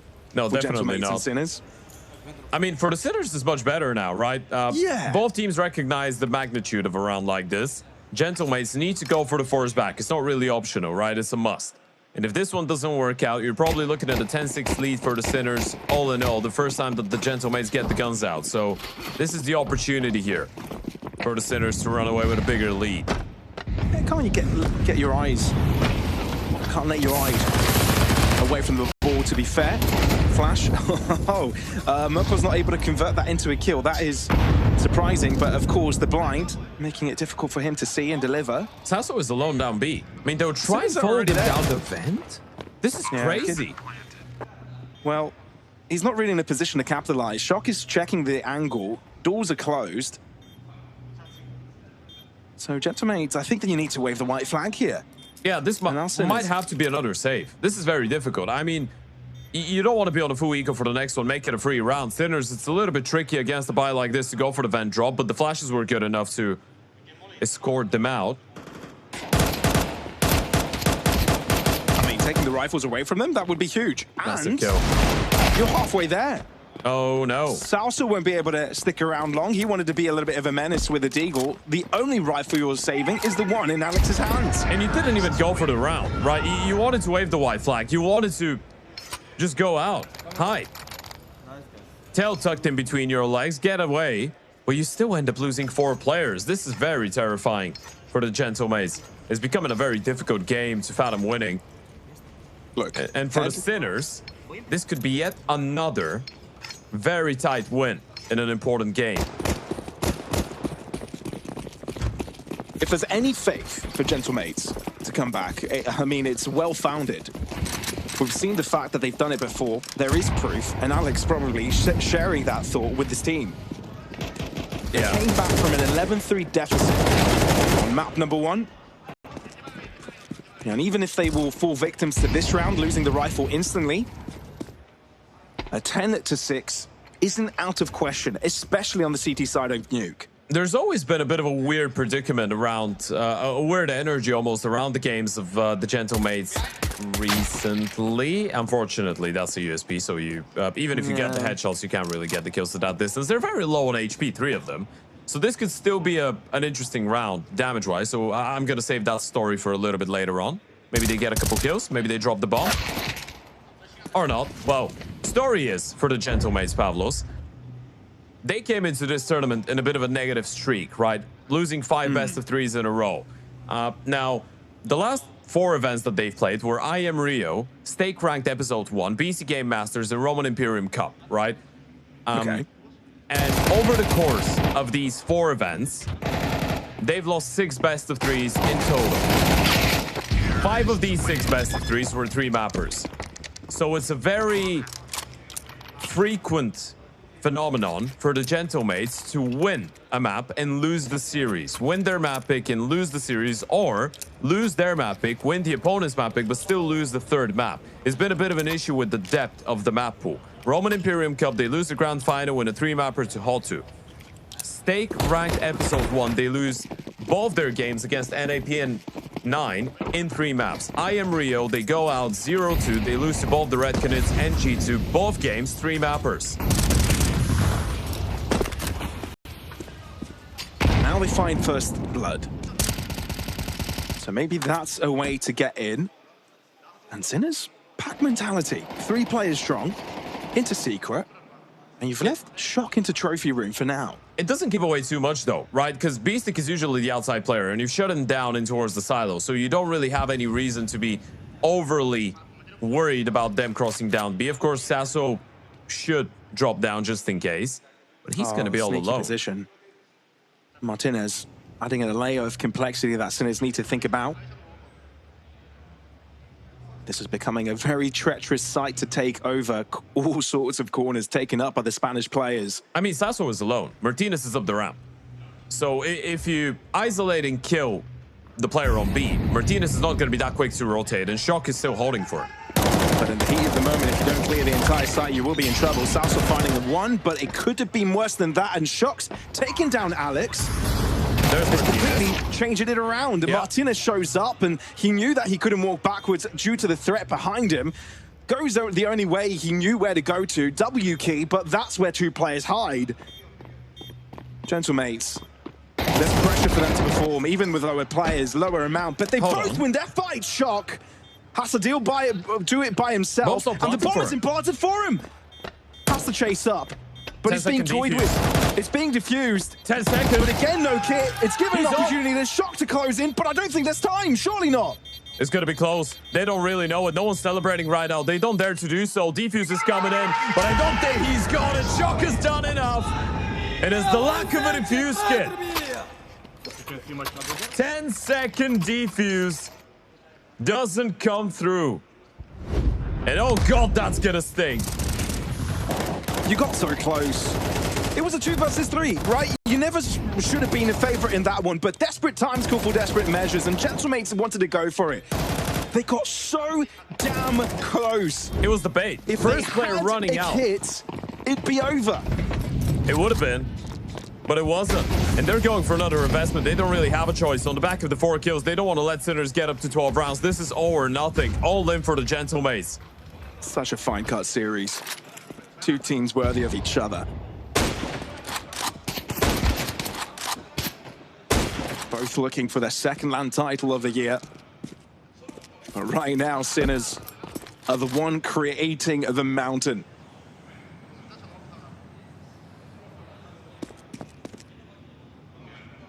So first confrontations have caused a little bit of damage to be taken away from Beastic and Martinez. But Sinners take a couple steps backwards to reconfigure, set up their util. And going from round 2. Martinez, though, well scoped in. Couldn't connect, though. Stress on shutting him down. And now that's a lot of free real estate for Sinners to work with. Yeah, and if you're going, it doesn't really matter where you're going, right? If you're wrapping up A, you know they would have pushed in towards the lobby. If you're going down B, you know they could be set up here. So you've got a lot of time still. Well, not a lot, but just enough. And you should know that the CTs have taken space somewhere inwards. You've not spotted anyone outside. Stressor, this is a nasty angle. Alex will check it, but Stress on being so damn close to the wall makes it as difficult as a job as possible. Round fight, so Salsal is able to take care of business. But a little more to be done. A lot more paperwork to file. And this is not the time to do it. Sinners, with that bomb plant, with 4 players alive against the 2 of Gentlemates, will be putting themselves on an all-important 12th round score, meaning they'll have 6 chances, Ted. 6 opportunities to close out not only this game, but be the victors of this tournament.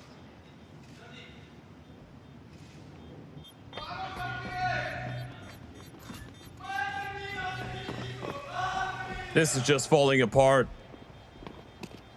We've seen so many comebacks, so many great stories of recovery so far into this series, but surely this is not going to be another one of these. One more round, as Kisarek says. And one last final opportunity for a tactical timeout for the Gentlemates. It's now or never.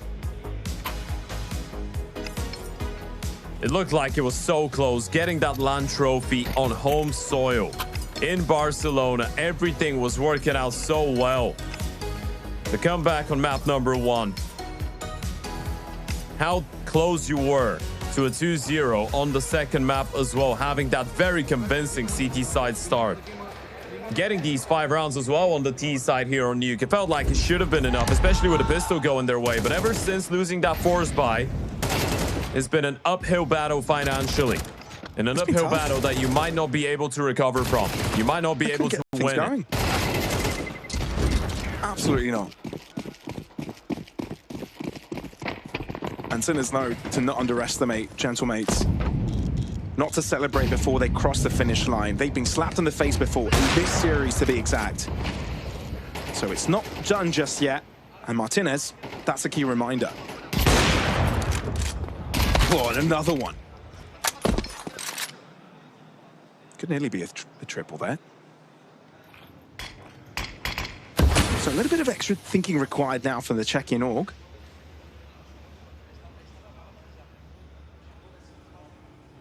As we see shot closing in on potentially Ram, Salsal. There to stop it. If Sinners want to win it here, this entry needs to be clean. Now he's seen him. Decides not to drop. Ryder sticks around. A very dedicated angle. Salsal gives them an opportunity. Wait a minute. This could get tough. It could. Very Solo tough. player down the B-bomb side. Alex is alone. If they clear him out, this is an empty bomb site, a bomb plant. No one's nearby. No one's close enough to rotate and help him out. Oh, now they're playing around this. Last time, didn't quite clear this out. But Alex reads it. Off-angle found. 2 picks to the good. Kisarek now on his own. 1v2 required for the closer. Needs to get the bomb planted as well. Tap on the first one, though. He's trying to bait out a peek. Towards the back of default. Round player is spotted. Now he's sticking it. Molly as well, flashed out into the open. Davichi knows where to look, and Gentlemates hold on for dear life. This defuse will be theirs. The 7th round will be put in pocket, and they are closing away at this distance. Woo! What a play out of Alex that is. He just saves them. The captain of Gentlemates says no more. That's enough for the T side. A double kill to hold on to your tournament life. And this was probably the most difficult out of all of them. Nice opening kill out of Martinez. Getting that 1-for-1 though. And the moment that this round player goes down, this is all the pressure in the world on the shoulders of Alex, but he delivers. Another buy coming out though. Sinners still have money for days. Especially as long as they keep on getting that bomb planted. And again, Martinez with the opener.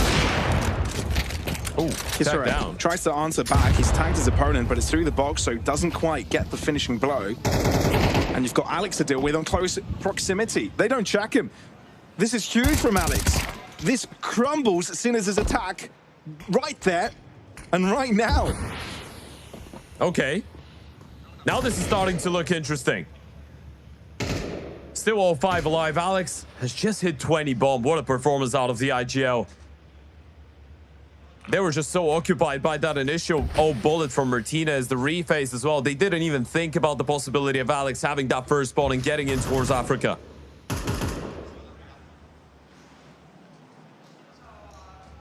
Gentlemates, they've been brilliant in throwing in the curveballs, and Alex has been the spearhead of that effort. Leading by example. I mean, we're praising Beastic for being that for Sinners as well. Gentlemates have got a very capable leader on their side too.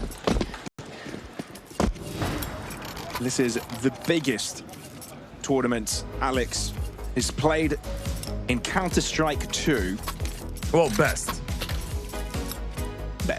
Individually True. best. Yeah, biggest, not quite. No. He was part of NIP for a little while, so he's played some bigger events. But thing is, individually, the best LAN event he's played so far in this game, which is interesting. Both these in-game leaders have been overperforming, right? If you're looking at Beastic, leading into this grand final, he was the highest rated player of the event. Leading into the final map, actually. Going into Nuke, 128, ahead of Moto, who is on 126. Martinez, number 3 on 123. And for Beastic, this is the best LAN event he's played outside of his own country. Outside of the Czech Republic. So it's historical performances out of both the IGLs. And both of them popping off on that 3rd and final map. 1 round required for Sinners. A singular mistake, and this is still done. Which has got to be scary for your Gentlemates, but now nothing to lose. You're already looking down the barrel. And it's down to Sinners to try and close it out. Needs a break. He's missed 2 of them.